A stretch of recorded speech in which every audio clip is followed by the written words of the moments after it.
அனைவருக்கும் அன்பு வணக்கம். இது ஞான சஞ்சீவனம் குருகுலத்தின் சார்பாக வெல்த் கிளப் வழங்கும் இந்த அற்புதமான ஒரு நிகழ்வுக்கு உங்கள் அனைவரையும் அன்போடு வரவேற்கிறோம். ஒவ்வொரு மனிதனும் தன்னுடைய வாழ்நாளில் சிறந்த முடிவை எடுத்து அந்த முடிவை சிறப்பாக வழிநடத்தி வாழ்வில் வெற்றி பெறுவதற்குண்டான ஒரு முயற்சியை தீவிரமாக நடைமுறைப்படுத்தி கொண்டிருக்கிறார். நடைமுறைப்படுத்திக் கொண்டிருக்கக்கூடிய அனைவருமே வெற்றியை சுவைக்கிறார்களா அப்படின்னு கேட்டால் அது கேள்விக்குறியாக இருக்கிறது. அப்படி ஒரு தனி மனிதன் தன்னுடைய வாழ்நாளில் வெற்றியை சுவைப்பதற்கு காரணமாக இருப்பது அவர் எதை கேட்டு வளர்கிறார், எதை பார்த்து வளர்கிறார், எதை அனுபவிக்கிறார் அப்படிங்கிற சில புரிதல்கள் இருக்கிறது.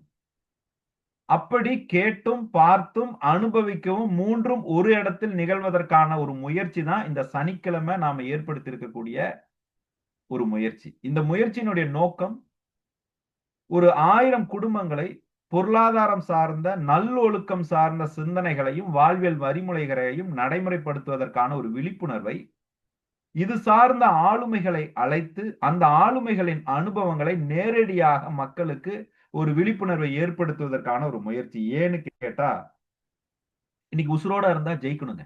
உடம்புல உசுறு இருந்தா ஜெயிக்கணும். ஜெயிக்கணும் அப்படின்னா வாழ்க்கையில பணம் சம்பாதிப்பதற்குண்டான புத்திசாலித்தனம் இருக்கணும். அந்த புத்திசாலித்தனம் வேணும் அப்படின்னா தொடர்ந்து நாம் சிந்தித்து உழைக்கின்ற மனோபாவம் வேணும். அந்த மனோபாவத்தை ஒரு நடைமுறைப்படுத்துவதற்கு இன்னைக்கு சரியான ஒரு ஆளுமையை உங்களோடு அறிமுகப்படுத்துவதில் மிக்க பெருமிதம் கொள்கிறது, மகிழ்ச்சியும் கொள்கிறது ஞான சஞ்சீவன குருகுலம்.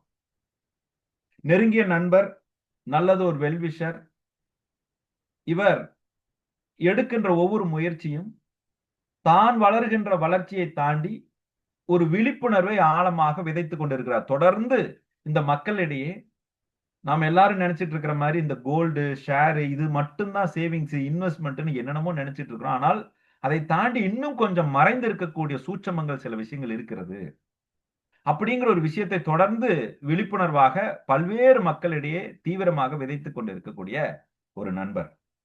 இவர் mister Nagaraj Balasubramaniam, alumni of IIM லக்னோங்க, and founder and CEO of Conflow Ventures Private Limited. He is a certified economic journalist, NISM certified and NCFM certified, an AMFI registered mutual fund distributor, AMFI registered PMS distributor, and registered இவர் வந்து NSC Academy certified market professional. இதெல்லாம் தாண்டிங்க ஒரு நல்ல மனிதராக அவரோடு தொடர்பு கொண்ட அனுபவம் எனக்கு இருக்கிறது. ஒரே ஒரு விஷயத்தை சொல்லி தளத்தை அவரிடம் ஒப்படைக்க கடமைப்பட்டிருக்கிறேன். எந்த ஒரு மனிதன் தான் செய்கின்ற செயல்களில் ஒரு வித்தியாசமான ஒரு முயற்சியை தொடர்ந்து எடுக்கிறாரோ அவர் புதிதாக ஒன்றை கற்றுக்கொள்வார்.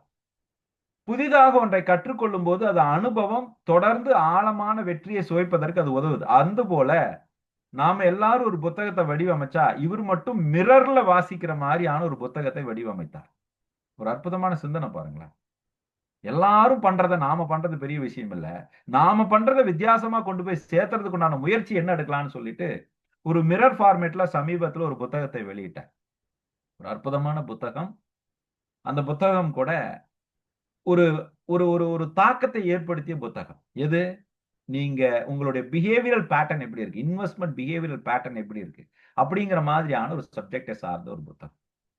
இன்னைக்கு நேற்று நாம் அழைத்த அழைப்புக்கு அன்புக்கு செவிசாய்த்து இந்த உணர்வுக்கு மதிப்பு கொடுத்து தங்களுடைய பொன்னான நேரத்தை கொடுப்பதற்கு முன் வந்திருக்கக்கூடிய அன்பு சகோதரர் திரு நாகராஜ் பாலசுப்ரமணியம் அவர்களுக்கு இனிய அன்பு வணக்கம் brother. Thanks for your acceptance and thanks for your love and thanks for your kindness. மகிழ்ச்சி. வணக்கம் வணக்கம். இன்னைக்கு நீங்க சந்திக்கிற இந்த மக்கள் சாமானியனாக இருந்து எங்கேயாவது நான் ஜெயிச்சிட முடியாதா, எங்கேயாவது என்னுடைய அறிவை நான் மேம்படுத்திக் கொள்ள முடியாதா, யாராவது ஒருவர் என்னுடைய குழப்பத்துக்கு தீர்வு கொடுத்துட மாட்டாங்களா, என் கடனிலிருந்து மீண்டு வருவதற்குண்டான நம்பிக்கையை நான் எங்காவது பெற்றுவிட முடியாதா, என்னாலும் சம்பாதிக்க முடியாதா அப்படிங்கிற உணர்வை தீவிரமாக தேடிக்கொண்டிருக்கக்கூடிய உயிர்களைத்தான் நீங்கள் இன்று சந்திக்க இருக்கிறீர்கள். வாய்ப்புக்கு நன்றி. தளம் உங்களுடையது. நன்றி. நன்றி சார். நன்றி நன்றி. மிக்க நன்றி. இந்த வாய்ப்புக்கு ரொம்ப உண்மையாலுமே மிக்க நன்றிங்க. உங்களை எல்லாரும் சந்தித்ததுலேயும் மிக்க மகிழ்ச்சி. சரி, நம்ம விஷயத்துக்குள்ள வருவோம். குட் முதல்ல morning sir. Sir, good morning, good morning, good morning, good morning all. எல்லாத்துக்கும் வணக்கம். சார், முதல்ல எதை நோக்கி நகர்றோம் அப்படிங்கிறது ரொம்ப முக்கியம். அதாவது ஃபைனான்ஷியலா நம்ம பேசணும் அப்படின்னு சொன்னா ஃபைனான்ஷியல் ஃப்ரீடம் அப்படிங்கிற இந்த வார்த்தை நம்ம நிறைய இடங்கள்ல கேள்விப்பட்டிருக்கோம். இந்த ஃபைனான்ஷியல் ஃப்ரீடம் அப்படின்னா அதோடைய அர்த்தம் தான் ஒவ்வொருத்தருக்கும் மாறுபடும். ஃபைனான்ஷியல் ஃப்ரீடம் அப்படிங்கிறது மிகப்பெரிய அளவில் காசை சேர்த்து வச்சுக்கிறது இல்லை. அதை அண்டர்ஸ்டாண்ட் பண்ணிக்கங்க. ஏன்னா நீங்கள் எவ்வளோ சேர்த்து வச்சாலும் கோயம்புத்தூருக்குள்ள ஒரு நாளைக்கு 5000 ரூபாய்க்கு மேலே செலவு பண்ணுறதுக்கெல்லாம் இங்கே ஒன்றும் கிடையாது. ஓகே, நீங்கள் ஒரு ஒரு நாளில் நீங்கள் 1 கோடி ரூபா சம்பாதிச்சாலும் சரி, இல்லை ஒரே நாளில் நீங்கள் 10 கோடி ரூபா சம்பாதிச்சாலும் சரி, ஒரே நாளில் 10,000 ரூபா சம்பாதிச்சாலும் சரி, உங்களுடைய ஸ்பெண்டிங் கெப்பாசிட்டி அப்படிங்கிறது அவ்வளோதான். ஒரு நாளைக்கு 5000 ரூபாயத்துக்கு மேலே செலவு பண்ணுறதுக்கு ஒன்றும் இல்லை. அதுவும் லக்ஸுரியாக நீங்கள் ஒரு நாளில் வாழணும் அப்படின்னு சொன்னால் ஒரு ஆர்டினரி சராசரி வாழ்க்கைக்கு ஒரு நாளைக்கு 500 ரூபாய்க்கு மேலே செலவு பண்ணுறதுக்கு ஒன்றும் இல்லை. அப்போ ஃபைனான்ஷியல் ஃப்ரீடம் அப்படிங்கிறது கோடி கோடியாக பணத்தை குவிக்கிறது அப்படிங்கிற கான்செப்ட் இல்லை. ஃபைனான்ஷியல் ஃப்ரீடத்தை பொறுத்த வரைக்கும் நிறைய சைக்கிள்கள் இருக்குது. அந்த சைக்கிள்களை அண்டர்ஸ்டாண்ட் பண்ணிக்கிறது அப்படிங்கிறது ரொம்ப முக்கியமான ஒரு விஷயம். உதாரணத்துக்கு நீங்கள் ஒரு ஃபைனான்ஷியல் ஃப்ரீடத்தில் அடிமட்டத்தில் இருக்கக்கூடிய ஒரு நபர் யார் அப்படின்னு சொன்னால், ஈவன் அவர் மாதத்துக்கு 1 லட்சம் சம்பாதிக்கட்டும், இல்லை 2 லட்சத்துக்கு சம்பாதிக்கட்டும், அவர் சம்பாதிக்கிறத காட்டிலும் அவருக்கு கடன் இருந்துச்சுன்னா அவரைத்தான் நாம ஒரு ஃபைனான்சியல் சைக்கிளில் அடிமட்டத்தில் இருக்கக்கூடிய நபராக கருதுறோம். இந்த ஃபைனான்சியல் சைக்கிளில் உதாரணத்துக்கு ஒருத்தர் ஒரு மாதம் ஒரு மிகப்பெரிய சாஃப்ட்வேர் கம்பெனியில் இருக்காரு, மிகப்பெரிய ஜாப்ல இருக்காரு. ஆனால் அவருடைய சம்பளம் மாதம் 1 லட்சம் ரூபாய் இருக்கு. ஆனால் அவர் மாதம் மாதம் கட்ட வேண்டிய இஎம்ஐ, சீட்டு பணம் அதெல்லாம் சேர்ந்து 1,4 லட்சம் இருந்துச்சு அப்படின்னு சொன்னால் அவர் தான் ஃபைனான்சியல் சைக்கிளில் மிக மோசமான நிலையில் இருக்கிறதா நம்ம கருதுறோம். என்ன ஆகும் அப்படின்னு சொன்னால், 1 லட்ச ரூபா அவரோட வருமானம், ஆனால் அவரோட கமிட்மெண்ட் 1,4 லட்ச ரூபா. இந்த 25,000 ரூபாய்க்கு அவருக்கு வழி தெரியாது. அவர் என்ன பண்ணுவார், இந்த மாதம் அந்த 25,000 சமாளிக்கிறதுக்காக இன்னொரு பக்கம் அந்த 25,000 கடன் வாங்குவார். இந்த மாதம் சமாளிச்சிருவார். இப்போ அடுத்த மாதம் என்ன ஆகும்னா, அந்த 1,4 லட்சம் அவர் புதுசாக வாங்கின 25,000க்கு வட்டின்னு சேர்த்து அது ஒரு 2,000 ரூபாய் சேரும். இப்போ 1,25,000 இந்த மாதம் கமிட்மெண்ட் மாறிடும். ஆனால் அவரோட வருமானம் அதே 1 லட்சம் தான் இருக்கும். அவர் மறுபடியும் இந்த தடவை இந்த மாதம் 27,000 கடன் வாங்குவார். இப்படி தன்னுடைய செலவுக்கு அதிகமான வரவுக்கு அதிகமான ஒரு செலவு லிஸ்ட் அவர் வச்சிருந்தாரு அப்படின்னு சொன்னா அவருடைய சூழ்நிலை இன்னும் மோசமடைஞ்சு போய் இவர் அடிமட்டத்தில் அப்படியே காணாம போயிடுவார். ஸோ இவரைத்தான் நம்ம யார் ஒருத்தர் ஒரு ஃபைனான்சியல் சைக்கிளில் நம்ம பேசும் பொழுது நிறைய நேரங்கள் என்ன பண்ணுவாங்கன்னா, எவ்வளோ சம்பாதிக்கிறார் அப்படிங்கிற அடிப்படையில் ஒரு ஃபைனான்சியல் சைக்கிளை நிர்ணயிப்பாங்க. இல்லை, ஃபைனான்சியல் சைக்கிள் அப்படிங்கிறது நிர்ணயிக்கிறது அப்படிங்கிறது அவருடைய ட்ரேட் டிஃபிஷியட்டை அடிப்படையாக வச்சு. ட்ரேட் டிஃபிஷியட்னா அவருக்கு எவ்வளோ வரவு வருகிறது, எவ்வளோ செலவு வருது. ஓகே, எவ்வளோ செலவு வருது, இந்த வரவு கம்மியாகவும் இந்த செலவும் அதிகமாகவும் இருக்கும் பொழுது இதைத்தான் நம்ம ட்ரேட் டிஃபிஷியட் அப்படின்னு நம்ம சொல்கிறோம். இது ஒரு தனிப்பட்ட நபருக்கு மட்டும் இல்லை, ஒரு ஒட்டுமொத்த நாடுக்கே பொருந்தும். ஒட்டுமொத்த நாட்டுக்குமே பொருந்தும். இதனோட விளைவைத்தான் நம்ம இன்னைக்கு அமெரிக்காவில் பார்த்துக்கிட்டு இருக்கோம். அமெரிக்காவுடைய செலவு, அதாவது உள்நாட்டு அல்லது உள்நாட்டில் தயாரிக்கப்பட்ட பொருட்களை வெளிநாட்டுக்கு ஏற்றுமதி செஞ்சு அமெரிக்கா சம்பாதிக்கக்கூடிய பணத்தை காட்டிலும் அமெரிக்கா வெளிநாடுகளிலிருந்து வாங்கக்கூடிய பொருட்களுடைய மதிப்பு அதிகமானதுனால அமெரிக்காவில் மிகப்பெரிய ஒரு ட்ரேட் டெபிசிட் உருவாச்சு. இதை சமாளிக்க அமெரிக்க அரசாங்கம் கடன் வாங்குச்சு. இதனால் அமெரிக்க அரசாங்கம் மிகப்பெரிய அளவில் ஒரு கடன் சுமையில் இப்போ இருக்கு, எல்லாத்துக்குமே தெரியுது. ஓகே, அமெரிக்க அரசாங்கம் மிகப்பெரிய அளவு கடன் சுமையில் இருக்கு. இதுக்கு காரணம் அப்படிங்கிறது இந்த ட்ரேட் டெபிசிட் தான். இந்த சூழ்நிலையை சமாளிக்க ட்ரம்ப்புக்கு வேற வழி தெரியல. அவர் என்ன பண்றாரு, என்னோட நாட்டுக்கு யாரெல்லாம் பொருள் அனுப்புறீங்களோ அந்தந்த நாட்டுக்கெல்லாம் நான் வரி போடுறேன், டாரிஃப் போடுறேன். என் நாட்டில் யாராச்சும் பொருள் கொண்டு வந்து விற்றீங்கன்னா அவங்க அந்த வெளிநாட்டு பொருட்களை யாராச்சும் என் நாட்டிலேருந்து வாங்கினீங்கனாலும் எல்லாத்துக்கும் டாரிஃப் அப்படின்னு அனௌன்ஸ் பண்ணி இந்த சூழ்நிலையை சமாளிக்க, இந்த ட்ரேட் டெபிசிட்டை சமாளிக்க அவர் முயற்சி பண்ணார். ஆனால் அவர் பண்ணினதில் இன்னொரு சிறிய பிரச்சனைனா, அவர் எல்லா நாடுகளுக்கும் ஒரே மாதிரியான டாரிஃப் போடாமல் ஒவ்வொரு நாடுகளுக்கும் அவரோட வேண்டியவங்க வேண்டாதவங்கன்னு பார்த்து இந்த டேரிஃப் பிரித்து போடுறதுனால உலக பொருளாதாரத்தில் சப்ளை செயின் மாற்றங்களாக வந்தது பார்த்தோம். இது ஒரு நாட்டோடைய நிலைமை, இந்த ட்ரேட் டெபிசிட். அதுவும் உலகத்தின் மிகப்பெரிய வல்லரசு அப்படின்னு சொல்ல அமெரிக்க நாட்டினுடைய நிலைமை. அமெரிக்கா நாட்டினுடைய கரன்சியான யுஎஸ் டாலரின் மேல் ஏற்பட்ட நம்பிக்கை குறைஞ்சதுனால உலக வங்கிகள் ஆரம்பித்து நம்ம ஊர் ஆர்பிஐ வரைக்கும் அமெரிக்க டாலரை கைவிட்டு தங்கத்தை நோக்கி வாங்க ஆரம்பிச்சதுனால கடந்த ஒரு வருஷமா தங்கத்தோட விலையும் எவ்வளோ ஏறி இருக்குதுன்னு பார்க்கணும். அப்போது ஒரு நாடு அவ்வளோ பவர்ஃபுல்லாக ஒரு ஆர்மி இவ்வளோ இருக்குது, அவங்க இந்த மாதிரி ட்ரேட் டெபிசிட்டை சமாளிக்கிறதுக்காக இந்த டேரிஃப் எல்லாம் போடுறாங்க, வருமானத்தை அதிகரிக்கிறாங்க, இதெல்லாம் பண்ணுறாங்க. அப்போ நம்ம ஒரு தனிப்பட்ட நபர் நம்ம யோசிச்சுக்கணும். ஓகே, அப்போ இந்த கடைசி மட்டத்தில் மட்டும் எப்பவுமே இருந்துடக்கூடாது. இதே மாதிரி இதுக்கு மேலே இந்த ஃபைனான்சியல் சைக்கிள் இதுக்கு மேலே இருக்கக்கூடிய இடம் அப்படிங்கிறது வரவும் செலவும் ஈக்குவலாக இருக்கிறது. நான் 1 லட்ச ரூபா சம்பாதிக்கிறேன், எனக்கு 1 லட்ச ரூபாய்க்கு இந்த மாதம் இஎம்ஐ கட்டணும், வட்டி கட்டணும் எல்லாம் இருக்கும். அப்போது இது ரெண்டுமே டேலி ஆகிக்கிட்டே இருக்கும். இவரும் வாழ்க்கையில் அடுத்த கட்டத்தை நோக்கி நகர்றது அப்படிங்கிறது வந்து சிரமமான ஒரு ப்ராசஸாக இருக்கும். அவர் சமாளிச்சுட்டு அப்படியே வாழ்ந்துட்டு அப்படியே போயிடுவார், அந்த சமாளிப்புலேயே ஓடிக்கிட்டு இருக்கும். இதுக்கு அடுத்த ஃபைனான்சியல் சைக்கிள், இதுக்கு அடுத்து மேலே இருக்கக்கூடியவர் 1 லட்ச ரூபா வரவு இருக்கும், ஒரு 75,000 ரூபாய் செலவு இருக்கும், மிச்சம் 25 ரூபாயை மாதத்தில் ஒரு தடவை குடும்பத்தோடு சென்ட் பண்ணுறதுக்கு செலவிடுவார். இந்த மாதிரி இந்த ஃபைனான்சியல் சைக்கிள் அப்படிங்கிறது போய்கிட்டே இருக்கு. இந்த ஃபைனான்சியல் சைக்கிளில் உச்சத்தில் இருக்கக்கூடிய ஒருத்தர் அவருடைய சம்பளம் எவ்வளோங்கிறது, உதாரணத்துக்கு ஒரு சாதாரண ஒரு ஏழை ஒரு நாளைக்கு 200 ரூபா சம்பாரிச்சு அந்த 200 ரூபாயை தனக்காகவே செலவு பண்ணி அன்னைக்கு சந்தோஷமா தன்னோட நாளை கழிச்சிட்டார் அப்படின்னு சொன்னா அவர் தான் இந்த ஃபைனான்சியல் சைக்கிள் உச்சமா இருக்கார்.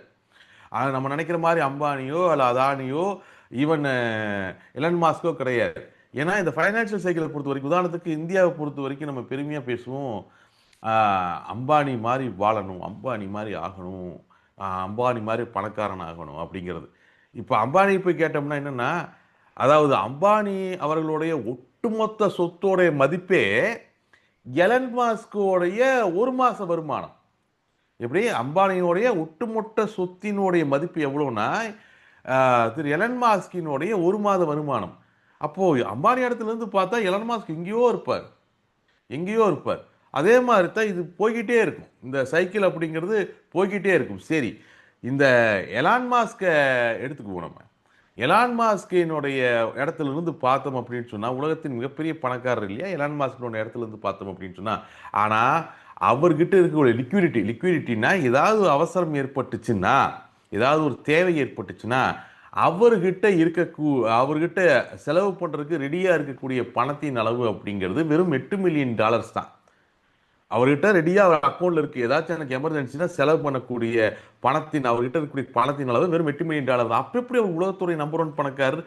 ஏன்னா அவர் வச்சிருக்கக்கூடிய டெஸ்லாவாகட்டும் இல்ல ஸ்பேஸ் எக்ஸ் ஆகட்டும் இந்த நிறுவனங்களின் பங்கு விலைகளின் அடிப்படையில் அவருடைய சொத்து மதிப்பு அப்படிங்கிறது ஒரு சாதாரண ஒரு டெஸ்லா பங்கினுடைய மதிப்பு $1000 இருக்கு அப்படின்னா அவர் அந்த கம்பெனி உருவாக்கணும், அவர்கிட்ட இருக்கக்கூடிய பங்கினுடைய மதிப்பு ஸ்பேஸ் எக்ஸினுடைய பங்கினுடைய மதிப்பின் அடிப்படையில் அவர் உலகத்தின் மிகப்பெரிய பணக்காரனா அறியப்படுறார்.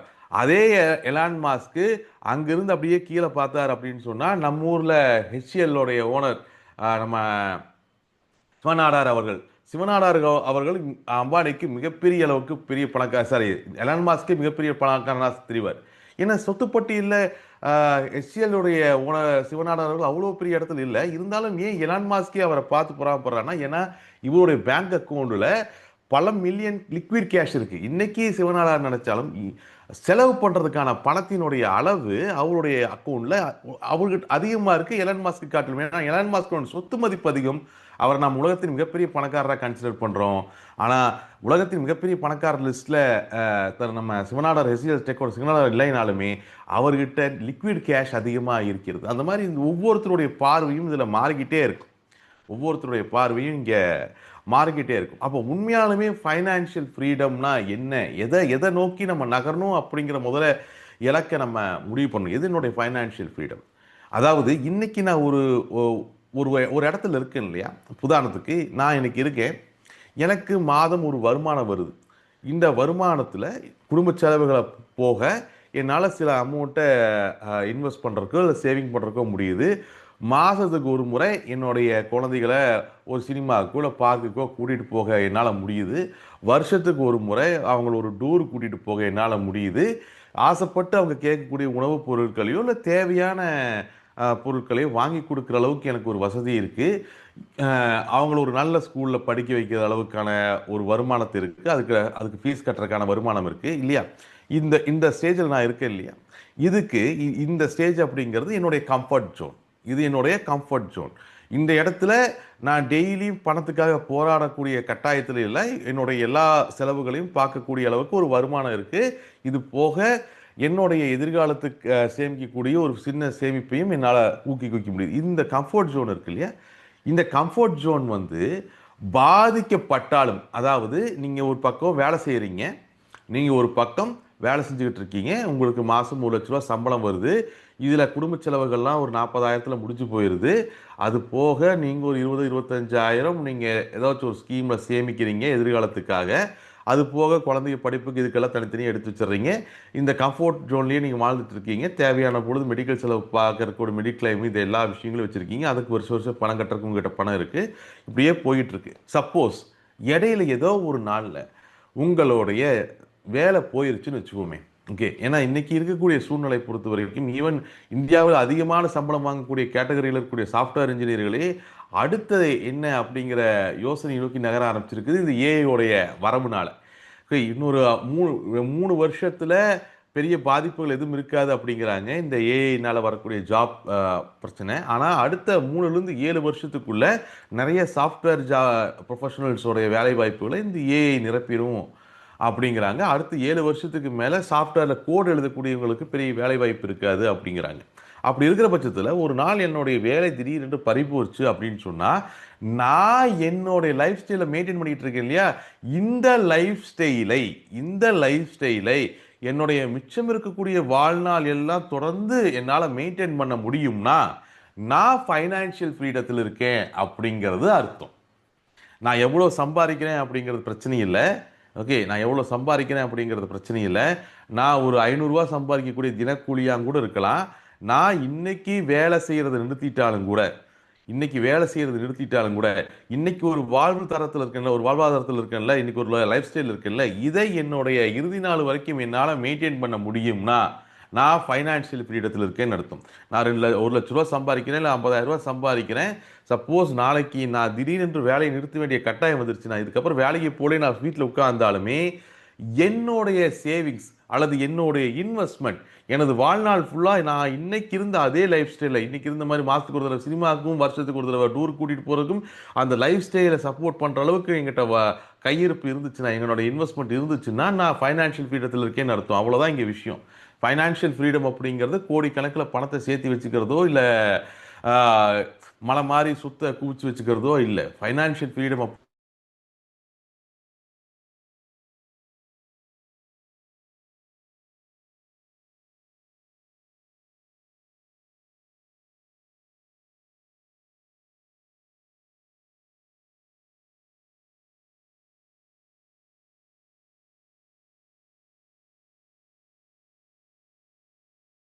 என்னுடைய அளவு நீங்கிற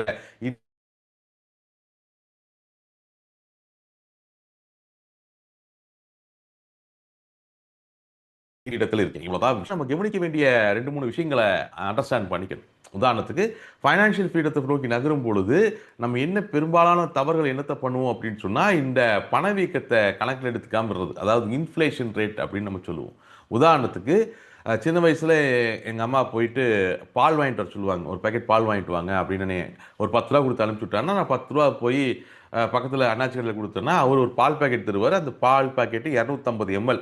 நான் சின்ன பையில இருக்கும்போது 250 எம்எல். இன்னைக்கு என் ஒய்ஃபுக்கும் நான் தான் பால் பாக்கெட் வாங்கிட்டு வந்துடுறேன்.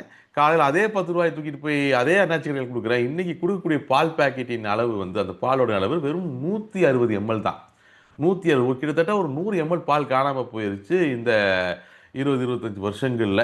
ஓகே, அதே 10 ரூபாயோட மதிப்பு, இந்த 10 ரூபாயோட மதிப்புக்கு இன்னைக்கும் பால் பேக்கெட் கிடைக்குது.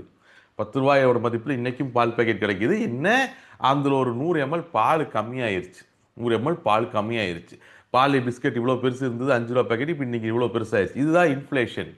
இதுதான் இன்ஃப்ளேஷன். இந்த இன்ஃப்ளேஷன் அப்படிங்கிறது வருஷத்துக்கு 6% இந்தியாவில் நடந்துகிட்டு இருக்கு.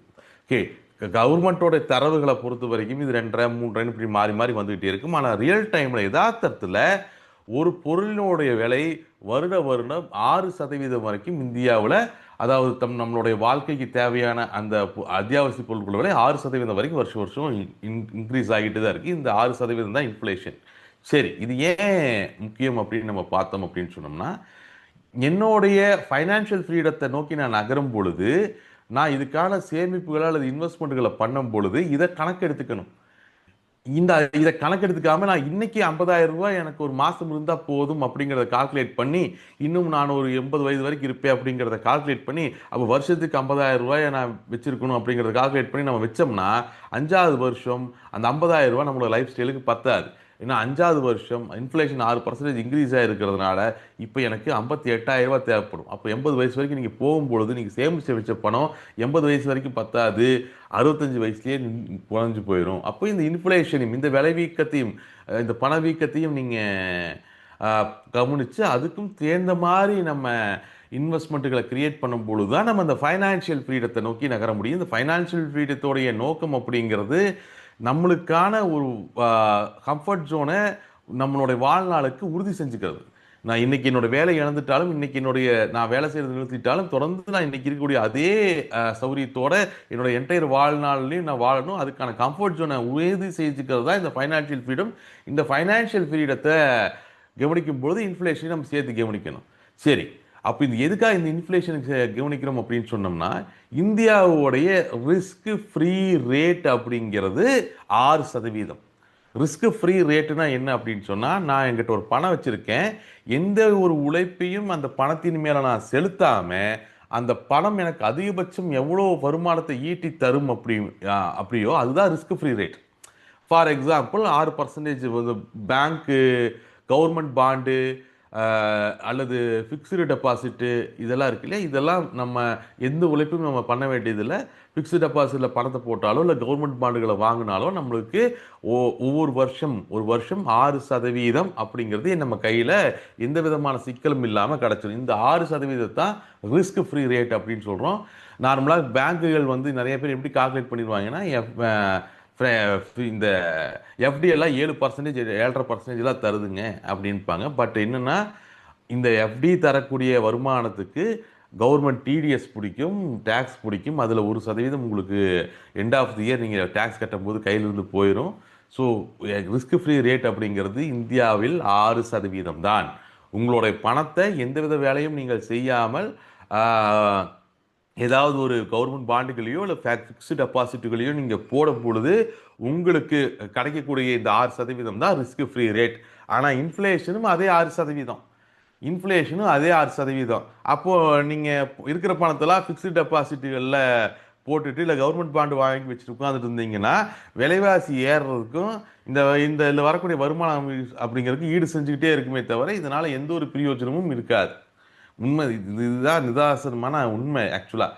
சரி, அதுக்காக ஃபிக்ஸ்டு டெபாசிட்டும் பண்ணாமல் அதுவும் பாண்டுகளையும் வாங்காமல் வெறுமனை பணத்தை பீரோக்குள்ளே வச்சுக்கிட்டு இருந்ததுன்னா பணத்தோட மதிப்பு கம்மியாகி போயிடும். பணத்தோட மதிப்பு கம்மியாகி இப்போ இந்த பணத்தை பத்திரமா வீட்டுக்குள்ளே வச்சிருக்கிறதுல எந்த பிரயோஜனமும் கிடையாது.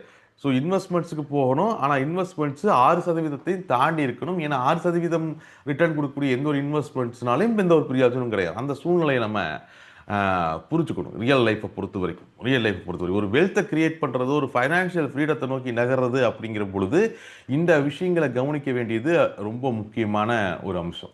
சரி, பெரும்பாலானும் நம்ம யோசிக்கிறது என்னன்னா, இந்த மாதிரியான சூழ்நிலையை கையாளுறதுக்கு தங்கம், அப்புறம் லேண்டு இதெல்லாம் நம்ம யோசிப்போம். ஏன்னா இன்னைக்கு நம்மளுடைய சொசைட்டியை பொறுத்த வரைக்குமே கிட்டத்தட்ட 72% மக்களுக்கு, இந்தியாவில் இருக்கக்கூடிய 72% மக்களுக்கு அதிகபட்சம் இந்த ஒரு இன்வெஸ்ட் பண்ணலாம் அப்படின்னு அவங்க தோணும் பொழுது அவங்களுக்கு தெரியறதெல்லாம் இந்த போஸ்ட் ஆஃபீஸ் ஸ்கீமு, அப்புறம் இந்த ஃபிக்ஸ்டு டெபாசிட்டு, இல்லை நகை வாங்கி வைக்கிறது, அப்படி இல்லைன்னா ஏதாச்சும் ஒரு கொஞ்சம் கொஞ்சமாக காசை சேர்த்து லேண்டு வாங்கி வைக்கிறது. இதெல்லாம் தான் இன்னைக்கு இருக்கக்கூடிய விஷயம். பட் இது தப்பெல்லாம் கிடையாது.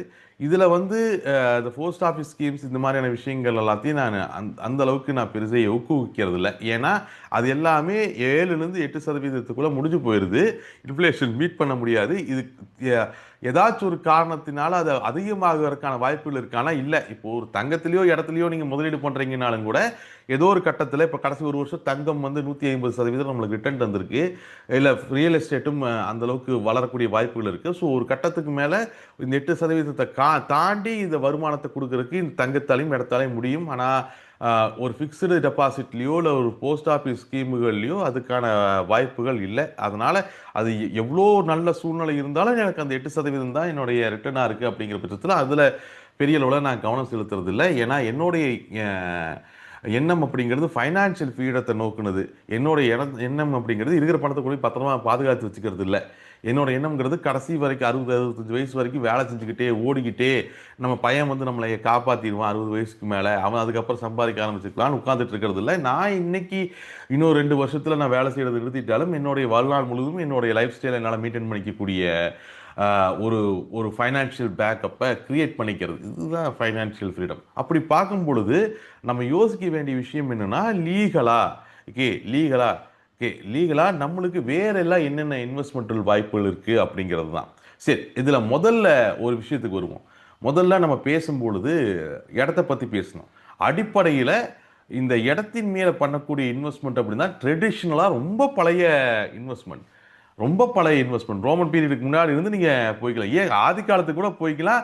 இது வரைக்கும் என்னோட இடம்னு கள்ள தூக்கி வச்சு ஆதிவாசி மனிதன் உட்கார்ந்ததுல இருந்தே இடத்தின் மேலான இன்வெஸ்ட்மெண்ட் அப்படிங்கிறது இருந்துகிட்டு தான் இருக்கு. ஓகே, அப்போ இந்த ஃபர்ஸ்ட் விஷயம் வந்து இடத்தின் மேலான இன்வெஸ்ட்மெண்ட். ஆனா இங்க என்ன சிக்கல் வருது அப்படின்னு சொன்னா, இடத்துல இன்வெஸ்ட் பண்றது அப்படிங்கிறது வெறுமனே 100 ரூபாய் 200 ரூபாய் வச்சுட்டு பண்ணக்கூடிய விஷயமா இருக்கிறது இல்லை. அதுவும் இன்னைக்கு ரேட்டெல்லாம் நம்ம ஊர் பக்கமெல்லாம் பார்த்தீங்கன்னா சென்ட் 15 லட்சம் 20 லட்சம்ன்றான். கொஞ்சம் சிட்டிக்குள்ளே போயிட்டோம்னா 1 கோடி 1.5 கோடி நம்ம பாட்டு கொண்டு போய்கிட்டே இருக்கான். அப்போ ஒரு இடத்தின் மேலே இன்வெஸ்ட் பண்ணுறது அப்படிங்கிறது ஒரு ட்ரெடிஷ்னலான ஒரு இன்வெஸ்ட்மெண்ட் தான், தப்பு இல்லை. பட் அதை பண்ணுறதுக்கு எனக்கு மிகப்பெரிய அளவில் கையில் பணம் இருக்கணும்.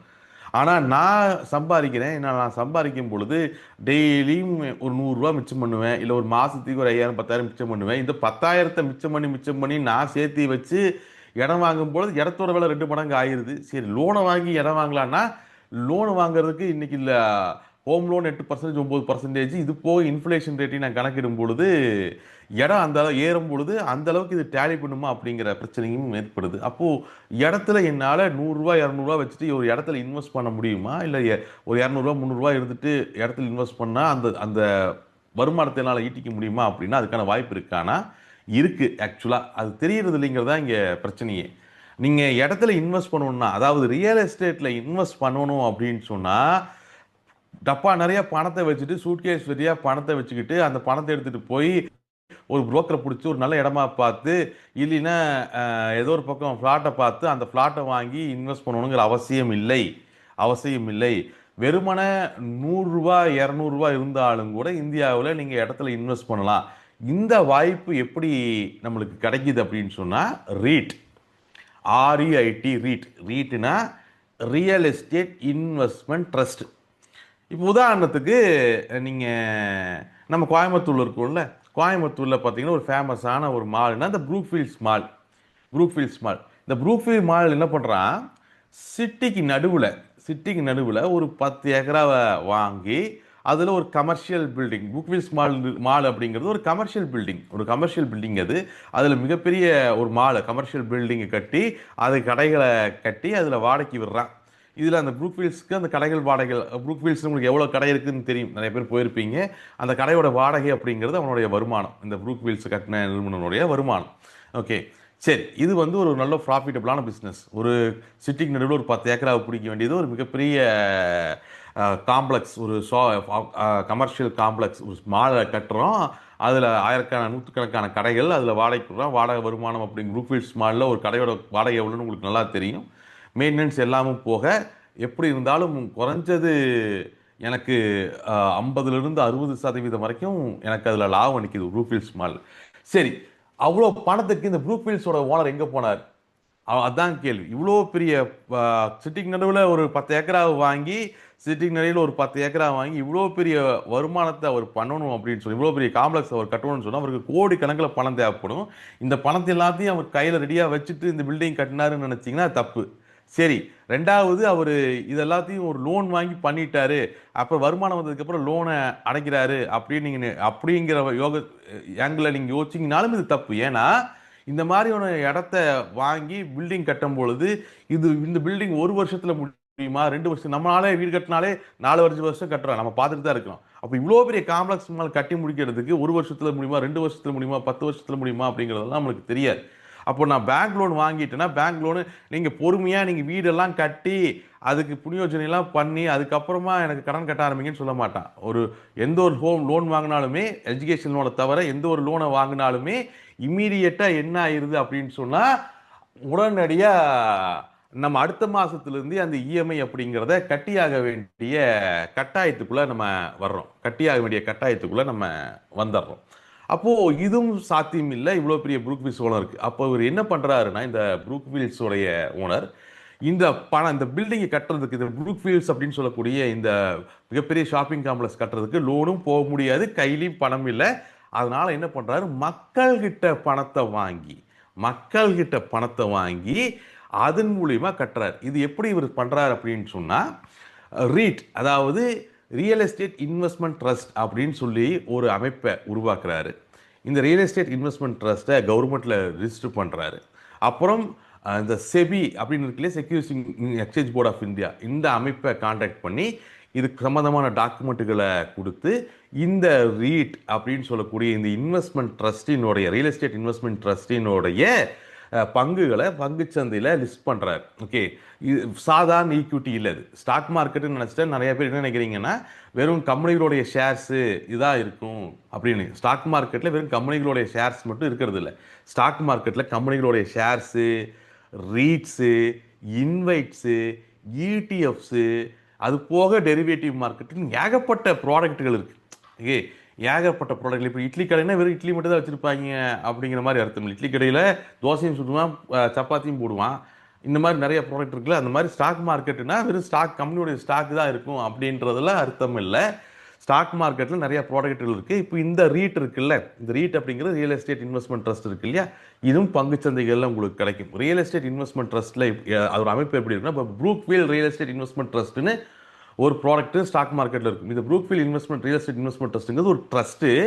இதுக்கு அடியில் தான் இந்த ப்ரூக்ஃபீல்ட்ஸ் மாலு, அதில் இருக்கக்கூடிய கமர்ஷியல் பில்டிங் எல்லாமே வருது. இதுக்கு ஓனர் அப்படிங்கிறது அந்த ட்ரஸ்ட்டு தான். இப்போ இந்த ட்ரஸ்டினுடைய பங்குகள் ஸ்டாக் மார்க்கெட்டில் விற்கிது. இப்போ இந்த ட்ரஸ்டினுடைய பங்குகள் வெறும் 100 ரூபா 150 ரூபாய் தான். ஓகே, இப்போ உங்ககிட்ட எவ்வளோ பணம் இருக்கோ அதுக்கு தகுந்த மாதிரி நீங்கள் மார்க்கெட்டில் போய் இந்த ரீட்டுகளை நீங்கள் வாங்கிக்க முடியும். இப்படி வாங்கிட்டீங்க அப்படின்னு சொன்னால் நீங்களும் ப்ரூக்ஃபீல்ட்ஸில் உங்களுக்குன்னு ஒரு ஸ்கொயர் ஃபீட் இடம் இருக்குதுன்னு அர்த்தம். இப்போ இந்த ட்ரஸ்ட்டுக்கு கீழே தான் இந்த ப்ராப்பர்ட்டிஸ் எல்லாமே வருது. இந்த ட்ரஸ்டோடைய அங்கத்தின உறுப்பினர்களுக்கு தான் இந்த ப்ராப்பர்ட்டிகள் எல்லாமே சொந்தம். நீங்கள் அந்த ஸ்டாக்கை வாங்கி அந்த ட்ரஸ்டினுடைய உறுப்பினராக மாறிடுறீங்க. இது முதல் அமைப்பு. இதனால் என்ன வருமானம் அப்படின்னா, இப்போ இந்த ப்ரூக்ஃபீல்ட்ஸில் வரக்கூடிய இந்த ஒட்டுமொத்த வருமானம் இருக்கு இல்லையா, வாடகை வருமானம் இருக்கு இல்லையா, இதை 10% மெயின்டெனன்ஸ்க்கு எடுத்தது போக மிச்சம் இருக்கக்கூடிய 90% ரெவன்யூவை இந்த ட்ரஸ்டினுடைய உறுப்பினர்களுக்குள்ள ஷேர் பண்ணிக்குவாங்க. அப்போது உங்கள் கையில் இருக்கக்கூடிய பணத்தின் அளவை பொறுத்து நீங்கள் அந்த ட்ரஸ்டினுடைய ரீட்டுகளை வாங்கியிருப்பீங்க. அதுக்கு தகுந்த ரெண்டல் இன்கம் அப்படிங்கிறது உங்களுக்கு கிடச்சிரும். ஒன்றும் இல்லை, இது ஒரு சாதாரண ரியல் எஸ்டேட் இன்வெஸ்ட்மெண்ட் தான். நீங்கள் இடத்த தேடியெல்லாம் போல சென்டர் ஆஃப் தி சிட்டியில் இருக்கக்கூடிய ஒரு ப்ரூக்ஃபீல்ட் மால்ஸில் உங்களுக்கான ஒரு ஸ்கொயர் ஃபீட்டை உங்ககிட்ட இருக்கக்கூடிய பணத்துக்கு அளவை நீங்கள் இன்வெஸ்ட் பண்ணிக்கிறீங்க. அதில் வரக்கூடிய வாடகை ரெவன்யூவில் நீங்கள் என்ஜாய் பண்ணுறீங்க. இந்த மாதிரியுள்ள விஷயங்கள் பங்கு சந்தைகளில் இருக்குது. வெறும் ஸ்டாக் இல்லை, இது இன்வெஸ்ட்மெண்ட்ஸ்க்கான நிறைய வாய்ப்புகள். ரீட் இதெல்லாம் விட்டுறலாம். நம்ம இன்னுமே சுவாரஸ்யமான விஷயம் என்னன்னா, நம்ம கோயம்புத்தூருக்குள்ளே நீலம்பூர் பைபாஸில் ஆரம்பித்து அங்கிட்டு போயிட்டு தான் இருக்கிறோம். யமுனாசி ரோட்டில் போகும்பொழுதெல்லாம் டோல் கட்டுறோம்.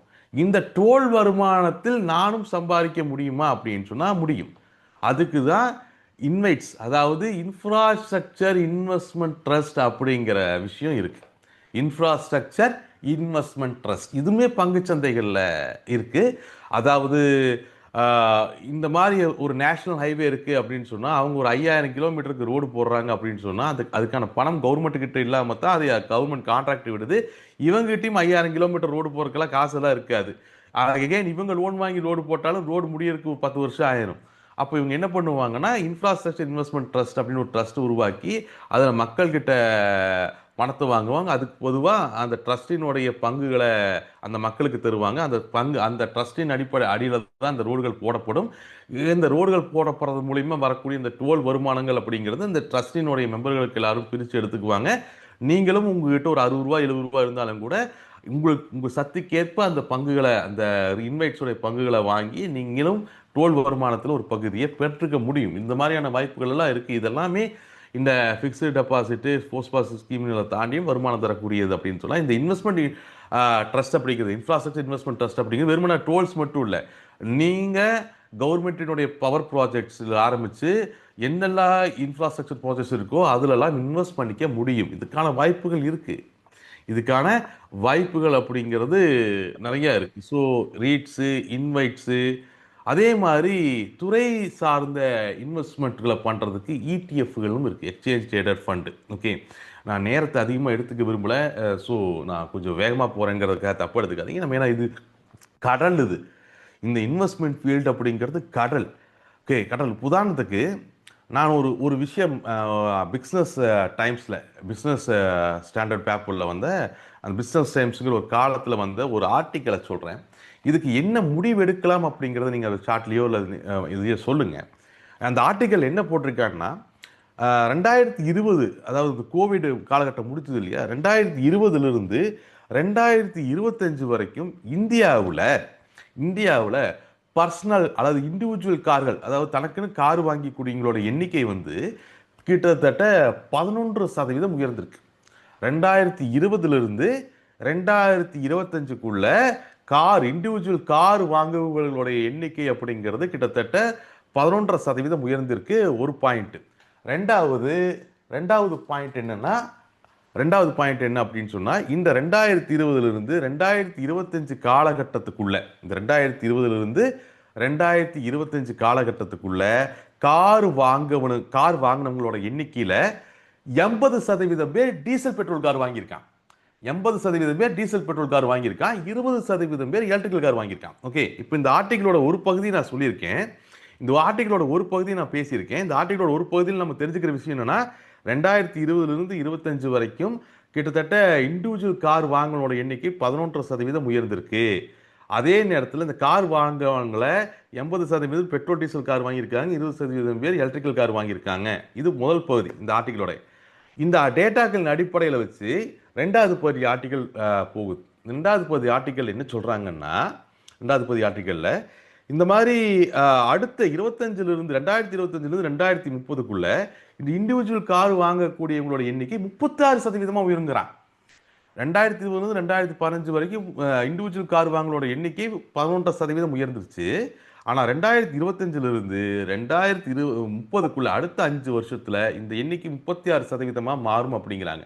அது மட்டும் இல்ல, 2025லிருந்து 2030க்குள்ள இந்த கார் வாங்குறாங்க இல்லையா, இதுல ட்விஸ்ட், அதாவது பெட்ரோல் டீசல் கார் வாங்கக்கூடியவங்களோட எண்ணிக்கை 20% குறைஞ்சு எலக்ட்ரிக்கல் கார் வாங்கக்கூடியவங்களோட எண்ணிக்கை 80% அதிகரிக்கும் அப்படிங்கிறான். 80% அதிகரிக்குங்கிறான். இப்போ இந்த ஆர்டிகளை முழுசா படிச்சு தெரிஞ்சதுக்கு அப்புறம் நம்மளுக்கு என்ன தெரியுதுன்னா, அடுத்த 5 வருஷத்துல அதிகமா கார் விற்கும், அதுலயும் எலக்ட்ரிக்கல் கார் விற்கும். ஓகே, 5 வருஷத்துல எலக்ட்ரிக்கல் கார் விற்கும், அதுலயும் கார் அதிகமா விற்கும், அதுலயும் எலக்ட்ரிக்கல் கார் விற்கும். இவ்வளவுதான் இதனுடைய சாராம்சம். ஓகே, இது ஒரு பக்க கட்டுரை. இதுல இருந்து நம்ம இதை எடுத்துக்கிறோம். இப்ப இதை நம்ம எப்படி பணமா மாத்துறது? உடனே நம்மால் எப்படி யோசிப்பான் அப்படின்னு சொன்னா, இந்தியாவில் அதிகமாக கார் விற்கக்கூடிய நிறுவனம் வந்து மாருதி. சரி, மாருதியில் கொண்டு போய் இன்வெஸ்ட் பண்ணிடலாமா அப்படின்னா அங்கதான் ஒரு சிக்கல் இருக்கு. ஏன்னா இந்தியாவில் அதிகமாக கார் விற்கக்கூடிய நிறுவனம் மாருதி கார் தான். ஆனால் அது அவன் விற்கிறது பூரா பெட்ரோல் அண்ட் டீசல் கார். அவன் கொண்டு வந்த எலக்ட்ரிக்கல் கார்கள் எல்லாமே ஃபெயிலியர் ஆகி போச்சு. ஆனால் கட்டுரை என்ன சொல்லுது, அடுத்த 5 வருஷத்துக்கு எலக்ட்ரிக்கல் கார் தான் அதிகமாக விற்கிது அப்படிங்குது. அப்போ மாருதியில் இன்வெஸ்ட் பண்ணுறதுக்கு வாய்ப்பு இல்லை. சரி, ஓகே, சரி, அடுத்து டாட்டாவில் இன்வெஸ்ட் பண்ணுவான். அவன் எலக்ட்ரிக்கல் கார் நிறையா வச்சிருக்கான். அது அதிகமாக கார்களை விற்கிறான் அந்த இங்கே டாடா மோட்டார்ஸில் கொண்டு போய் இன்வெஸ்ட் பண்ணலான்னு நம்ம பேசணும் அப்படின்னு சொன்னோம்னா ரைட், அது தப்பெல்லாம் முடிவெல்லாம் ஒன்றும் இல்லை. Petrol diesel car Tata Motors கம்மியாக விற்றாலுமே சமீப காலங்களில் எலக்ட்ரிக்கல் கார் அதிகமாக டாடா மோட்டார்ஸ் தான் வித்துக்கிட்டு இருக்கு. ரெண்டாவது, மகேந்திரா மாதிரியான நிறுவனங்களில் எலக்ட்ரிக்கல் கார் இருந்தாலுமே அதெல்லாம் அப்பர் மிடில் கிளாஸ் கார், அதாவது 16 லட்சம் 20 லட்சத்துக்கு மேலே கார்கள் தான் இருக்குது. ஆனால் டாட்டாவில் அப்படி இல்லை. டாட்டாவில் வந்து ஒரு 10 லட்சத்தில் ஒரு மிடில் கிளாஸ் ஃபேமிலி வாங்கக்கூடிய கார்களே இருக்குது. ஸோ டாடா நிறுவனத்தில் இன்வெஸ்ட் பண்ணலான்னு நான் முடிவெடுத்து நான் இன்வெஸ்ட் பண்ணுறேன்னு வச்சுக்கோங்களேன். இதுக்கப்புறம் டிப்ஸ், இந்த முடிவை நீங்கள் எப்படி எடுத்தீங்கன்னா இன்னைக்கு இருக்கக்கூடிய சூழ்நிலை அடிப்படையில் நீங்கள் எடுக்கிறீங்க. ஆனால் சூழ்நிலை ஒரே மாதிரி இருக்காது. இப்போ என்ன ஆகும், இன்னும் 2 வருஷத்தில் மாருதி ஒரு சக்ஸஸ்ஃபுல்லாக ஒரு எலக்ட்ரிக்கல் கார் கொண்டு வந்துட்டான் அப்படின்னு சொன்னால் ஆல்ரெடி அவனுக்கு மாருதி கஸ்டமர் பேஸ் அதிகம். பெட்ரோல் டீசல் காரில் ஒரு 50% தள்ளுபடி எலக்ட்ரிக்கல் காரை மாற்றிக்கலாம் அப்படின்னு சொல்லிட்டான்னா ஒரே நாளில் எல்லாரும் மாருதி நோக்கி நகர ஆரம்பிச்சிருவாங்க. நீங்கள் இன்வெஸ்ட் பண்ணி வச்சிருந்த டாடா மோட்டார்ஸ் அடி வாங்க ஆரம்பிச்சிடும். ஆனால் இன்னைக்கு அது நடக்கலை. இன்னைக்கு சூழ்நிலை வச்சு நம்ம டாடா மோட்டார்ஸில் இன்வெஸ்ட் பண்ணிட்டோம். அப்போது எதிர்காலம் இப்படித்தான் இருக்கணுங்கிற அவசியம் இல்லை. ஏன் ஒரு 35 வருஷத்துக்கு முன்னாடி இந்துஸ்தான் மோட்டரில் இன்வெஸ்ட் பண்ணுங்க, அம்பாஸ்டர் தான் வருங்காலத்தில் இருக்கும்னு நான் சொல்லியிருந்தேன், எல்லாரும் நம்பியிருப்பாங்க. 35 வருஷத்துக்கு முன்னாடி அம்பாஸ்டர் காணாமல் போயிரும்னு நீங்கள் பேசியிருந்தீங்கன்னா யாரும் நம்பியிருக்கவே மாட்டாங்க. ஆனால் இன்னைக்கு அம்பாஸ்டர் உண்மையாலுமே காணாமல் போயிருச்சு. இந்துஸ்தான் மோட்டார்ஸுங்கிற ஒரு கார் நிறுவனம் பெரிய லெவல் இல்லாமல் காணாமல் போயிருச்சு. அப்போது இதே மாதிரி நீங்கள் டாட்டாவில் இன்வெஸ்ட் பண்ணி வைக்கலாம். நாளைக்கு எலக்ட்ரிக்கல் காரை மாருதி சக்ஸஸ்ஃபுல்லாகவோ இல்லை டிவிஎஸ் மோட்டார் சக்ஸஸ்ஃபுல்லாகவோ ஒரு எலக்ட்ரிக்கல் கார் கொண்டு வந்தால் காணாமல் போயிடலாம். அப்போ இன்வெஸ்ட்மெண்ட் பாதிக்கும். அப்போ ரொம்ப சேஃபாக கொண்டு போகணும். ஆனால் எனக்கு நல்லா தெரியுது, இண்டிவிஜுவல் கார்களோட எண்ணிக்கை அதிகரிக்கும், எலக்ட்ரிக்கல் கார் விற்கும். அப்போ நான் இப்போ ஒரு குறிப்பிட்ட கம்பெனியை நோக்கி இன்வெஸ்ட் பண்ணுறது தான் என்னோட ரிஸ்க்கு. அப்போ நான் என்ன பண்ணலாம், ஒட்டுமொத்த துறையின் மேலே இன்வெஸ்ட் பண்ணலாம். ஒட்டுமொத்த ஆட்டோமொபைல் துறையின் மேலே இன்வெஸ்ட் பண்ணலாம். ஏன்னா ஆட்டோமொபைல் துறை வளரும்ல. இந்த வாய்ப்பை தான் இடிஎஃப்கள் தருது நம்மளுக்கு. எக்ஸ்சேஞ்ச் ட்ரேடட் ஃபண்ட் ஆட்டோபிஎஸ்ன்னு சொல்லிட்டு ஒரு இடிஎஃப் இருக்கு. இது வந்து ஒட்டுமொத்த ஆட்டோமொபைல் துறைகள் மேல் இன்வெஸ்ட் பண்றதுக்கான வாய்ப்பு ஏற்படுத்துது. அதாவது நான் என்ன சொல்ல வரேன்னா, ரொம்ப சிம்பிளா நம்ம சினிமா வச்சு பேசணும்னா, நான் இன்னைக்கு வந்து நேத்து வந்து எம்ஜிஆர் மிகப்பெரிய ஹீரோவா இருந்தாரு. அதுக்கப்புறம் அந்த இடத்துக்கு ரஜினி வந்ததை நம்ம பார்த்தோம். அதுக்கு அடுத்தது வந்து அஜித் விஜய் வந்ததை நம்ம பார்த்தோம். அதுக்கப்புறம் சூர்யா, விக்ரம், தனுஷ் இந்த மாதிரி இடத்த மாத்திட்டே போயிட்டு இருக்குன்னு பார்த்தோம். அப்போ நான் சப்போஸ் நான் ரஜினி மேலேயோ எம்ஜிஆர் அவர்கள் மேலே யாராவது ஒருத்தர் மேலே இன்வெஸ்ட் பண்றேன்னா காலப்போக்கில் அந்த இடத்த இன்னொருத்தர் மாத்திட்டே வந்துட்டு இருக்கலாம். இது மாதிரி தான் கம்பெனிகள். ஆனா சினிமா பார்க்கறது நிறுத்திட்டோமா அப்படின்னா சினிமா பார்க்கறது நம்ம நிறுத்தல. ஒவ்வொரு காலத்துலையும் ஒவ்வொருத்தர் டாப்ல இருந்துகிட்டே இருந்தாங்க, நம்ம சினிமா பார்த்துக்கிட்டே இருந்தோம். நாளைக்கு என் பையன் வந்தா இன்னொருத்தர் ஹீரோவை பார்ப்பான். ஓகே, அவன் வந்தா பிரதீப் ரங்கநாதனை பார்ப்பான், அவன் பையன் வந்தா வேற ஹீரோவை பார்ப்பான். அவனா சினிமா இருந்துகிட்டே இருக்கு. அப்போ துறை இருந்துகிட்டே இருக்கும். கம்பெனிகள் ஏறலாம் இறங்கலாம் போகலாம் வரலாம். துறை அப்படிங்கிறது சினிமாங்கிற மாதிரி இருந்துகிட்டே இருக்கும். அப்போ இந்த மாதிரியான சூழ்நிலைகளில் துறை வாரியான இன்வெஸ்ட்மெண்ட் பண்றது அப்படிங்கிறது ரொம்ப சேஃபான விஷயம். நம்ம இண்டிவிஜுவல் கம்பெனி நோக்கி நகரணுங்கிற அவசியம் இல்லை. அதுக்கான வாய்ப்புகளையும் இந்த ஷேர் மார்க்கெட் நம்மளுக்கு ப்ரொவைட் பண்ணுறது இடிஎஃப்கள் மூலயமா துறை வாரியான இன்வெஸ்ட்மெண்ட்டுகள். அதே மாதிரி தான் பாண்டுகள். இன்னைக்கு கார்பரேட் பாண்டுகள்லாம் 10% வருமானம் தருது. இதுவுமே இன்ஃப்ளேஷனை பீட் பண்ணும். நம்மளுக்கு கார்பரேட் பாண்டுகள் வந்து 10% மேலே வருமானங்கள் தருது. கார்பரேட் பாண்டு அப்படின்னா கம்பெனிகள் இன்வெஸ்ட் பண்ணுறதுல கம்பெனிகளுக்கு கடன் கொடுக்குறது. நார்மலாக இப்போ உதாரணத்துக்கு ஒரு மிகப்பெரிய ஒரு கன்ஸ்ட்ரக்ஷன் கம்பெனி இருக்குது. அவங்க ஒரு பெரிய அப்பார்ட்மெண்ட்ஸை கட்டிக்கிட்டு இருக்காங்க விற்கிறதுக்கு வேண்டி. அது ஒரு 10 ஏக்கரில் கட்டிட்டு இருக்காங்க. 3/4% முடிஞ்சதுக்கப்புறம் பணம் பத்தாமல் போயிடும். ஓகே, அப்போது அந்த மிச்சம் இருக்கிற 25% முடிச்சுட்டு அதை விற்று கையில் அவன் காசு பண்ணிடலாம். ஆனால் இந்த 25% முடிக்கிறதுக்கு அவனுக்கு கையில் காசு வேணும். இதுக்கு பேங்க் லோனுக்கு போனான்னு வச்சுக்கோங்களேன், பேங்க் லோன் வாங்கிடலாம். ஒரு ஷார்ட் டைம் லோன் போட்டு 5 வருஷம் லோன் போட்டு வாங்கிடலாம். ஆனால் பேங்க் அதை விட சுவாரஸ்யமானது. பேங்க் என்ன பண்ணுன்னா முதல்ல இன்ட்ரெஸ்ட் எல்லாம் வாங்கிடும், கடைசியாக தான் பிரின்சிபலை கிடைக்கும். இப்போ எங்களுக்கு ஒரு வருஷத்துக்கு தான் பணம் தேவை அந்த 25% முடிக்கிறதுக்கு. பேங்க் லோன் போட்டாங்கன்னா ஒரு வருஷத்துக்கு இன்ட்ரெஸ்ட் தான் கட்டிக்கிட்டு இருப்பான். அதுக்கப்புறம் பேங்க்ல பணம் சம்பாதிச்சு அந்த கன்ஸ்ட்ரக்ஷன் நிறுவனம் பேங்க் லோனை க்ளோஸ் பண்ணலான்னு போனாலுமே அது அவங்களுக்கு நஷ்டம் தான். ஏன்னா முதல்ல ஒரு வருஷம் இன்ட்ரெஸ்ட் தான் கட்டியிருப்பான். பேங்க் லோன் அசல் அப்படியே தான் இருந்திருக்கும். அப்புறம் அது வந்து கணக்கு போட்டு பார்த்தோம்னா அவங்க எடுத்த பர்சன்டேஜ் ஆஃப் லோனை விட அது அதிகமாக போயிடும். அப்போ இந்த மாதிரியான சூழ்நிலைகளில் மக்கள்கிட்ட பணத்துக்கு கேட்பாங்க, எப்போ பணம் தாங்கப்பா அப்படின்னு கேட்பாங்க. இதுதான் கார்பரேட் பாண்டுகள். இந்த கார்பரேட் பாண்டுகள் அப்படிங்கிறது வருஷத்துக்கு 10% வரைக்கும் இன்னைக்கு ஸ்டாண்டர்டாக இருக்குது. ஸோ இந்த மாதிரியான கார்பரேட் பாண்டுகள்லையும் நீங்கள் இன்வெஸ்ட் பண்ணலாம். இதுலலாம் நிலையான ஒரு 10% வருமானம் கிடைக்கும். ஓகே, இந்த மாதிரியான கார்ப்பரேட் பாண்டுகள்லேயே என்சிடி, சிடி இந்த மாதிரி நிறைய வெரைட்டிஸ் எல்லாம் இருக்கு. இதெல்லாம் பேசுறதுக்கு இந்த மணி நேரம் போதுமானது இல்லை. பட் அந்த குணுக்குகளை நான் கொடுத்துட்றேன். கார்ப்பரேட் பாண்டுகளையும் நீங்கள் இன்வெஸ்ட் பண்ண முடியும். ஆனால் பாண்டுகள் இன்வெஸ்ட் பண்ணும்போது தயவு செஞ்சு ஏ கிரேட் பாண்டுகள் இன்வெஸ்ட் பண்ணுங்க. அதாவது ரொம்ப அடித்தளம் உள்ள நம்பிக்கையான கம்பெனிகள் இன்வெஸ்ட் பண்ணணும். அந்த ரேட்டிங்ஸ் வந்து கொடுத்துருப்பாங்க, A rating, B rating, C rating இருக்கக்கூடிய பாண்டுகள்லாம் 18%. ஏன்னா பேங்க்ல அவனுக்கு லோனே தர மாட்டான். 18%, 20% இன்ட்ரெஸ்ட் தருவாங்க. நம்ம அதிகமாக இன்ட்ரெஸ்ட் கிடைக்குதுன்னு ஆசைப்பட்டு அதிலெல்லாம் போய் மாட்டிக்க கூடாது. ஏ கிரேட் பாண்டுகளில் ஒரு 10%, 11% தான் வரும் வருஷத்துக்கு. அதுவே பெருசு. 10-11% அப்படிங்கிறதே ஒரு நிலையான வருமானம் வர்றது அப்படிங்கிறது உண்மையாலுமே ஃபிக்ஸ்டு டெபாசிட் காட்டிலும் 2 மடங்கு வருமானம் அது. அந்த மாதிரி எனக்கு ஏ கிரேட் பாண்டுகளில் நம்ம போகலாம். அப்போது இந்த ரீட்ஸு, இன்வைட்ஸு, இடிஎஃப்ஸு, ஈவன் கார்ப்பரேட் பாண்டுகள், ஏன் அன்லிஸ்டட் ஸ்டாக்ஸ், நீங்கள் ஸ்டாக் மார்க்கெட்டில் லிஸ்ட் ஆனதுக்கப்புறம் தான் ஸ்டாக்ல இன்வெஸ்ட் பண்ணணுங்கிற அவசியம் இல்லை. அன்லிஸ்டட் ஸ்டாக்கள் இன்வெஸ்ட் பண்ணலாம். இன்னத்த தேதியில் கோயம்புத்தூரில் அதிகமாக சர்க்குலேஷனில் போயிட்டு இருக்கக்கூடிய அன்லிஸ்டட் பாண்டுகள் 2. ஒன்று வந்து நம்ம ராமராஜ் காட்டனுடைய அன்லிஸ்டட் பாண்டு, இன்னொன்று ராயல் கேர் கம்பெனி ஹாஸ்பிட்டலினுடைய அன்லிஸ்டட் ஸ்டாக்ஸ். இதெல்லாம் பங்கு சந்தைகளுக்கு வர்றதுக்கு முன்னாடி இந்த பங்குகளை கிரே மார்க்கெட்டில் அன்லிஸ்டடாக விற்பாங்க. இதை வாங்கி நம்ம இன்வெஸ்ட் பண்ண முடியும். ஏன் டேரெக்டாக அது பங்கு சந்தையிலே விற்கலாம் இல்லைன்னா, இப்போ ராயல் கேர் ஹாஸ்பிட்டல் உங்களுக்கு எனக்கும் தெரியும். அப்படியே கொஞ்சம் தள்ளி போய் வேலூரில் கேட்டாலே ராயல் கேர் எங்கே இருக்குதுன்னு அவனுக்கு தெரியாது. அதையும் தாண்டி நம்ம பக்கத்து ஸ்டேட்டுக்கு போய் ராயல் கேர் ஹாஸ்பிட்டல் தெரியுமா அப்படின்னா அவனுக்கு சுத்தமாக தெரியாது. அப்போது இந்த ராயல் கேர் ஹாஸ்பிட்டலுக்கு என்ன சிரமம்னா, பங்குச்சந்தையில் போய் தன்னுடைய பங்குகளை விற்று பணமாக மாற்றும் பொழுது பங்குச்சந்தைகளில் இந்தியா அளவில் தெரிஞ்ச கம்பெனிகளுக்கு தான் ஆர்வம் இருக்கும். இந்த மாதிரி ஒரு கோயம்புத்தூரில் ஒரு இருக்கக்கூடிய சின்ன கம்பெனிகளுக்கு பெரிய ஆர்வம் இருக்காது. அப்போ என்ன பண்ணுவாங்கன்னா, பங்குச்சந்தைகளுக்கு போகாமல் கிரே மார்க்கெட்டுன்னு சொல்லக்கூடிய இடத்துல அன்லிஸ்டட் ஸ்டாக்குகளாக விற்பாங்க. இன்றைக்கி நம்ம கேள்விப்பட்டிருப்போம். நிறைய பேர் நான் ராயல் கேரில் ஸ்டாக் வச்சுருக்கேன், ராம்ராஜ் காட்டன் மில்ஸில் ஸ்டாக் வச்சிருக்கேன் அப்படிங்கிறதெல்லாம் கேள்விப்பட்டிருப்போம். இந்த மாதிரி அன்லிஸ்டட் ஸ்டாக்குகளையும் நீங்கள் இன்வெஸ்ட் பண்ணலாம். நல்லா லாபத்தில் இருக்கக்கூடிய கம்பெனிகள், சின்ன கம்பெனிகள், ஆனால் பங்குச்சந்தைகளுக்கு போக முடியாமல் அதோடைய கிரே மார்க்கெட்டுகள்லேயே இருக்கக்கூடிய கம்பெனிகள். இந்த மாதிரியான வாய்ப்புகளுமே இருக்குது. ஸ்டார்ட் அப் இன்வெஸ்ட்மெண்ட்ஸ் இருக்குது, ஏஞ்சல் இன்வெஸ்டிங், இந்த மாதிரியான இன்வெஸ்ட் பண்ணுறதுக்கான வாய்ப்புகள் வந்து ஒட்டி கிடக்கு, கொட்டி கிடக்கு. நம்ம இன்னுமே இந்த fixed deposit, post office scheme, அதே மாதிரி இடம் வாங்குறதுக்கு காசு சேர்த்திட்டு இருக்கிறது, தங்கம் வாங்குறதுக்கு காசு சேர்த்திட்டு இருக்கிறது அப்படிங்கிற வாய்ப்புகள் எல்லாம் நம்ம பேசுகிறோம் இல்லையா? இதை தாண்டி நீங்கள் வெளியே வந்தீங்கன்னா தான் இந்த ஃபைனான்ஷியல் ஃப்ரீடத்தை நோக்கி நான் அடைய முடியும். ஓகே, ஏன்னா நான் இடத்துக்கு காசு சேர்த்தி முடிக்கிறதுக்குள்ள இடத்தோட வேலை எங்கேயோ போயிடும். தங்கத்துக்கு காசு சேர்த்தி முடிச்சு அது தங்கத்தை போய் தங்கமாக காயினாக வாங்கலாம் அப்படின்னு நம்ம நினைப்போம். ஆனால் வீட்டில் அது ஒத்துக்க மாட்டாங்க. காயினாக வாங்கி பீரோக்குள்ள வச்சிருக்கிறது நகையாக வாங்கினா நானாச்சு போட்டுக்கணும்ல அப்படின்ட்டுருவாங்க.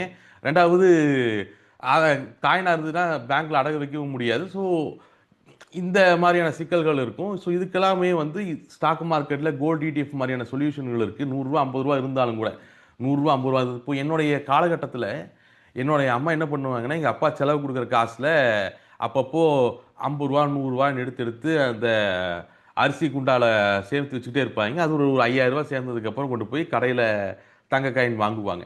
ஆனால் பிரச்சனை என்னென்னா, அவங்க 50 ரூபா 60 ரூபாய் எடுத்து வைக்கும் பொழுது தங்கத்தோட விலை கிராம், அப்போ நான் சொல்கிறது 4000 ரூபா தான் இருக்கும். அது சேர்த்தி முடிக்கிறதுக்குள்ளே, ஏன்னா சேர்த்தி முடிக்கிறதுக்குள்ளே நான் ஒரு இடையில ஒரு 4 தடவை போய் அம்மா ஒரு 100 ரூபாம்மா ஃப்ரெண்ட்ஸ் கூட படத்துக்கு போகிறோமா அப்படின்னு அப்பப்போ காசு வாங்கிட்டே இருக்கேன். அந்த 5000 ரூபாயை அவங்க கொண்டு வரக்கே காலதாமதம் பண்ணிடுவாங்க. அவங்க கொண்டு வரும்பொழுது கிராமோட விலை ஏறிடும். ஆனால் இன்னைக்கு அப்படி இல்லை. இன்னைக்கு பார்த்தீங்கன்னா உங்ககிட்ட இன்னைக்கு 100 ரூபா இருந்துச்சுனாலும் அந்த 100 ரூபாயை தங்கமாக மாற்றிக்கிறக்கூடியான வாய்ப்புகளை இந்த பங்குச்சந்தை கொடுக்குது. கோல்டு இடிஎஃப் அப்படிங்கிறது மூலிமா வெறும் 100 ரூபா தான் இன்னைக்கு இருக்குது. அந்த 100 ரூபாயும் தங்கமாக மாற்றி வச்சுக்கலாம். ஓகே, நகை சீட்டு போட்டோன்னு அவசியம் இல்லை. நகை சீட்டுக்காரங்கிட்ட போய் நகைக்கடைக்காரங்கிட்ட போய் சண்டை போடணுங்கிற அவசியம் இல்லை. அது இடிஎஃப்களில் கவர்மெண்ட்டே பங்குச்சந்தைகள் அந்த வாய்ப்பு கொடுக்குது. ஓகே, எனக்கு 200 ரூபா இருக்கா, 200 ரூபாய் இன்னைக்கு அது கோல்டாக நம்ம மாற்றி வச்சுக்கலாம். ஓகே, இதில் வந்து ஸ்பாட் ப்ரைஸ்லேயே தங்கம் கிடைக்குது. ஸ்பாட் ப்ரைஸ்னா தங்கத்தோட கடையில் போய் நம்ம தங்கம் வாங்குறோம் இல்லையா, அது ஒரிஜினல் விலை இல்லை. இந்த தங்கத்தோடைய விலைக்கும் இது ஸ்பாட் ப்ரைஸுங்கிறது தங்கத்தோடைய ஒரிஜினல் விலை. அதுக்கு மேலே அதோட டிரான்ஸ்போர்ட் சார்ஜு, ஸ்டோரேஜ் காஸ்ட்டு, அப்புறம் டேக்ஸ், இதெல்லாம் சேர்த்து தான் நம்மளுக்கு தங்கம் கடைகளில் கிடைக்குது. ஆனால் பங்குச்சந்தைகளில் அதோட ஸ்பாட் ப்ரைஸே கிடைக்கும். ஏன்னா அங்கே ஸ்டோரேஜ் காஸ்ட்டு, டிரான்ஸ்போர்ட் காஸ்ட்டு இதெல்லாம் இல்லை. இந்த மாதிரியான ஸ்மார்ட்டான இன்வெஸ்ட்மெண்ட்டுகளை நோக்கி நகர வேண்டியது ரொம்ப கட்டாயம். இதை நோக்கி நகருங்க. இன்னொரு வாய்ப்பு கிடைச்சிது அப்படின்னு சொன்னால் நான் பெரிய நேரத்தை எடுத்து விரும்பலை. ஏன்னா இது அவ்வளோ சுவாரஸ்யமான ஒரு டாபிக். இது நம்ம பேசினா நான் ஃபுல்லாக போய்கிட்டே இருக்கும். ஓகே. ஸோ நான் சொன்ன விஷயத்த ஒரு தடவை ஞாபகப்படுத்திடுறேன். நீங்கள் டைம் கிடைக்கும் பொழுது நெட்டுகள்லையோ இல்லை மற்றவங்ககிட்டயோ கேட்டு தெரிஞ்சுக்கங்க. இன்னொரு வாய்ப்பு கிடைச்சா நம்ம மறுபடியும் பேசுவோம். இந்த ரீட்டு, இன்வைட்ஸு, அதே மாதிரி இடிஎஃப்கள், அதே மாதிரி கார்ப்பரேட் பாண்டுகள், இந்த மாதிரியான விஷயங்கள் எல்லாமே நிறைய இருக்கு. ஸோ இதை எக்ஸ்ப்ளோர் பண்ண ஆரம்பிக்கலாம். நம்ம இதை நோக்கி நகர ஆரம்பிக்கலாம். மறுபடியும் வாய்ப்பு கிடைக்கும்போது மறுபடியும் நம்ம டிஸ்கஸ் பண்ணுவோம். ஃபைனான்ஷியல் ஃப்ரீடத்தை நோக்கி நகருங்க. ஃபைனான்ஷியல் ஃப்ரீடம்ங்கிறது காசை நிறைய சம்பாதிக்கிறது இல்லை. ஃபைனான்ஷியல் ஃப்ரீடம் இருக்குங்கிறது என்னுடைய லைஃப் ஸ்டைலை காப்பாற்றிக்கிறது. நான் இன்னைக்கு வாழ்ந்துகிட்டு இருக்கக்கூடிய இந்த அமைதியான ஒரு சூழ்நிலை இருக்குல்ல, இன்னைக்கு யார்கிட்டையும் கையேந்தாத ஒரு சூழ்நிலை நான் வாழ்ந்துட்டு இருக்கேன் இல்லையா, அது நான் நாளைக்கு வேலை செய்யறது நின்னாலும் கூட இந்த என்னுடைய லைஃப் ஸ்டைல் என்னால் காப்பாற்றிக்க முடியும் அப்படின்னு சொன்னால், அந்த அளவுக்கு எங்கிட்ட சேவிங்ஸ் அல்லது இன்வெஸ்ட்மெண்ட்ஸ் இருந்துச்சுன்னு சொன்னால் நான் ஃபைனான்ஷியல் ஃப்ரீடத்தில் இருக்கேன். ஆக மொத்தம் அந்த ஃபைனான்ஷியல் ஃப்ரீடத்தை நோக்கி நகர முயற்சி பண்ணுங்க. வாய்ப்பு கொடுத்ததுக்கு ரொம்ப நன்றி. ரொம்ப நன்றி எல்லாத்துக்கும். நன்றி. நன்றி பிரதர். நன்றி, நன்றி. ரொம்ப ரொம்ப ஒரு அற்புதமான ஒரு சிந்தனையை சீர்படுத்துகின்ற ஒரு அனுபவத்தை ஏற்படுத்தியதற்கு ரொம்ப மகிழ்ச்சிங்க. ரொம்ப நன்றி. இப்போ உங்களோட சில கேள்விகளை முன் வச்சு அவர்களுடைய கேள்விகளுக்கு நீங்கள் பதிலளிக்கும்போது இது இன்னும் கொஞ்சம் கூடுதல் புரிதலுக்கு வாய்ப்பு கொடுக்கும் அப்படின்னு சொல்லி நான் நம்புறேன் பிரதர். முதல்ல மனமார்ந்த நன்றிகள். ஏன்னா உங்களுடைய டெலிவரி வந்து ஆத்மார்த்தமாக இருந்தது. இது என்ன நோக்கத்துக்காக செயல்படுத்துகிறோமோ அந்த நோக்கத்தை நோக்கி உங்களுடைய மனமுகுந்த நீங்க உங்களுடைய டெலிவரி ரொம்ப அற்புதமாக இருந்ததுங்க. நன்றி நன்றி. பிரதர், உங்க இதுல மேபி உங்க டிவைஸ் ஹீட் ஆகி கேமரா ஆஃப் ஆகுதான்னு தெரியல. அப்பப்ப கேமரா ஆஃப் ஆகி ஆன் ஆகுது ஆக்சுவலா. ஆக்சுவலா வந்து மேபி டிவைஸ் நான் ஆஃபீஸ் ரூம் இங்கே வீட்டில் இருக்கிறதுனால இந்த கேமரா வந்து கொஞ்சம் அப்பப்போ ஹீட் ஆனால் ஆஃப் ஆயிருக்கு. வேற ஒன்றும் இல்லை. Okay. No issues, no issues brother, no இஷ்யூஸுங்க. ஸோ இப்போ மக்களுடைய நேரடியாக கேள்விகளுக்கு பதிலளிக்கணும். இன்னும் ஒரு ஒரு 20 நிமிஷம் நீங்க கேள்விகளுக்கு பதிலளிக்க முடியுமா தாராளமா உங்களுடைய தாராளமா தாராளமா தாராளமா. ஓகே. இப்போ முதல் கேள்வியை நான் முன்வைத்து தளத்தை வந்து நம்ம வந்து மக்களிடையே கொண்டு போலாங்க. இன்னைக்கு காலகட்டத்துல என்னதான் நாம வந்து அறிவு சார்ந்த சிந்தனைகளை நாம நடைமுறைப்படுத்துவதற்கு முயற்சி செய்தாலுமே நம்ம இந்த ஊரோட ஒத்து போய் உளவியல் சார்ந்த மனோபாவங்கள் நம்மளை ரொம்ப பாதிக்கிறதுக்கும் நம்மள தாக்கத்தை ஏற்படுத்துறதுக்கும் வாய்ப்பு அதிகமா இருக்கு. இப்போ ஒரு கணவனும் மனைவி வீட்டுக்குள்ள இருக்கிறாங்க. கணவனுக்கு ஒரு மாதிரி புரிதல் இருக்குது, மனைவிக்கு ஒரு மாதிரி புரிதல் இருக்குது. இப்போ மனைவிக்கு ஒரு மாதிரி புரிதல் இருக்குது, கணவனுக்கு ஒரு மாதிரி புரிதல் இருக்கு. இப்ப மனைவி போய் லோன் எல்லாம் வாங்க வேண்டாங்க, லோன் எல்லாம் நம்ம எதுக்கு வாங்கிட்டு நம்ம இது வந்து வேற எங்கேயாவது இன்வெஸ்ட் பண்ணலாம்னு சொல்லிட்டு மனைவி சொல்லும் பொழுது கணவன் வந்து ஒரு ஒரு கன்சர்வேட்டிவ் மனநிலையில இருந்து அதெல்லாம் ரிஸ்க், அதெல்லாம் நம்ம எடுக்க முடியலன்னு சொல்லி இந்த மாற்று கருத்து சார்ந்த உளவியல் பிரச்சனை இன்னைக்கு எல்லா குடும்பங்களையுமே இருக்குது. இப்போ இவர் எங்கோ ஒருத்தர் போய் உங்களை மாதிரி பேசுறதையோ உங்களை மாதிரி ஒரு புது தகவலை கேட்கறத கேட்டுட்டு வீட்டுல போய் பேசும் பொழுது அதுக்கான ஒத்துழைப்பு 100% இருக்குதான்னு கேட்டா அது இல்ல. இப்ப நான் அது மாதிரி ரொம்ப யதார்த்தமான ஒரு கேள்வியை முன் வச்சு தொடர்ந்து நான் மக்களிடையே நான் அதை கொடுக்க விரும்புறேன். இன்னைக்கு சொந்த வீடு வாங்கணும் அப்படிங்கிறது சொத்து சார்ந்த விஷயமா இல்லாம இன்னைக்கு நம்மளுடைய சுய கௌரவம் சார்ந்த விஷயமாக மாறிடுச்சு. நீ 4 காசு சம்பாரிச்சா சொந்தமா ஒரு வீடு இருக்கா? நீ 4 பேர் மதிக்கிற மாதிரி உனக்கு ஒரு வீடு இருக்கா? உன் வீட்டுல ஒரு குழந்தை இருந்தா அந்த குழந்தைக்கு கல்யாணம் பண்ணணும்னு உனக்கு சொந்தமா வீடு இருக்கா? அப்போ இந்த வீடுங்கிற ஒரு விஷயத்தை சுய கௌரவம் சார்ந்த ஒப்பிட்டு திணிக்கிற மாதிரியான ஒரு சூழ்நிலை வந்துருச்சு. இப்ப அப்படி வீடு வாங்கணுங்கிறது ஒரு கட்டாயமாகும் பட்சத்துல, அல்லது கட்டாயம்னு சொல்ல முடியல, அல்லது அந்த சூழ்நிலையில கடன் வாங்கி வீடு வாங்குறது பெஸ்ட்டா? இல்ல நாம வந்து இருக்கிற பணத்தை நாம சோர்ஸ் பண்ணி நம்ம வீடு வாங்குறது பெஸ்ட்டா? இல்ல இது ஒரு தீவிரமான ஒரு குழப்பமாவே இருக்கு. இது இது எப்படி நகர்த்துறது? அப்படின்னு ஒரு ஒரு ஒரு ஒரு ஒரு உளவியல் சார்ந்த குழப்பங்கள் இருக்குது. அந்த மாதிரி ஒரு விஷயத்த ஒரு ஸ்மார்ட்டான மூவ எப்படி முன்னெடுக்கலாம்? அப்படிங்கிற முதல்ல ஒரு விஷயத்த நீங்க பதில் அளிச்சா நல்லா இருக்கும்னு பாக்கிறேன். கண்டிப்பா சார், கண்டிப்பா. முதல்ல வீடு வாங்குறதுன்னு முடிவு பண்ணிட்டீங்க அப்படின்னு சொன்னா, எக்காரணத்தை கொண்டும் அபார்ட்மெண்ட்டை நோக்கி நகர்ந்துடக்கூடாது. ஃப்ளாட்டை நோக்கி நகர்ந்துடக்கூடாது. ஏன்னா, இங்க செங்கல்லுக்கு மதிப்பல்ல. மதிப்பு அப்படிங்கிறது அது இருக்கக்கூடிய இடத்தின் மேல. அந்த இடத்துக்கு தான் மதிப்பு. முதல்ல அந்த விஷயத்த ஞாபகம் வச்சுக்கங்க. நீங்க எவ்வளோ சீப்பா எனக்கு ஹோம் லோன் கிடைக்குது. எல்லாம் எனக்கு பேங்க்ல மேனேஜர தெரியும். அவர் எனக்கு 6% ஹோம் லோன் ஏற்பாடு பண்ணி தர்றாரு. அப்படின்னு நீங்க 6% ஒரு ஹோம் லோன் வாங்கி ஒரு அபார்ட்மெண்ட் வாங்குறீங்கனாலுமே அது மோசமான ஒரு இன்வெஸ்ட்மெண்ட் தான். மோசமான இன்வெஸ்ட்மெண்ட் தான். அது வந்து உளவியல் ரீதியா நான் இருக்கிறதுக்கு எனக்குன்னு ஒரு இடம் இருக்கு. என்னை சுத்தி எனக்குன்னு ஒரு 4 செவுரு இருக்கு. அப்படிங்கிற ஒரு சாட்டிஸ்ஃபிகேஷனுக்கு வேணா நீங்க அபார்ட்மெண்ட்ல நோக்கி நகரலாம். ஆனா எதிர்காலத்துல அது ஒரு அசட்டா மாறாது. அது லயபிலிட்டியா மாறிடும். அபார்ட்மெண்ட் வாங்குறது, ஃபிளாட்டுகள் வாங்குறது அப்படிங்கிறது லயபிலிட்டியா வாங்கிரும். ஸோ வீடுகள் வாங்குறீங்கன்னா முடிஞ்ச அளவுக்கு நம்ம இண்டிவிஜுவல் வில்லாக்கள் மாதிரி அல்லது இண்டிவிஜுவல் இடம் வாங்கி அதில் வீடு கட்டுற மாதிரி யோசிக்கிறது தான் கரெக்டான விஷயம். சரி, ரெண்டாவது வருவோம் நம்ம.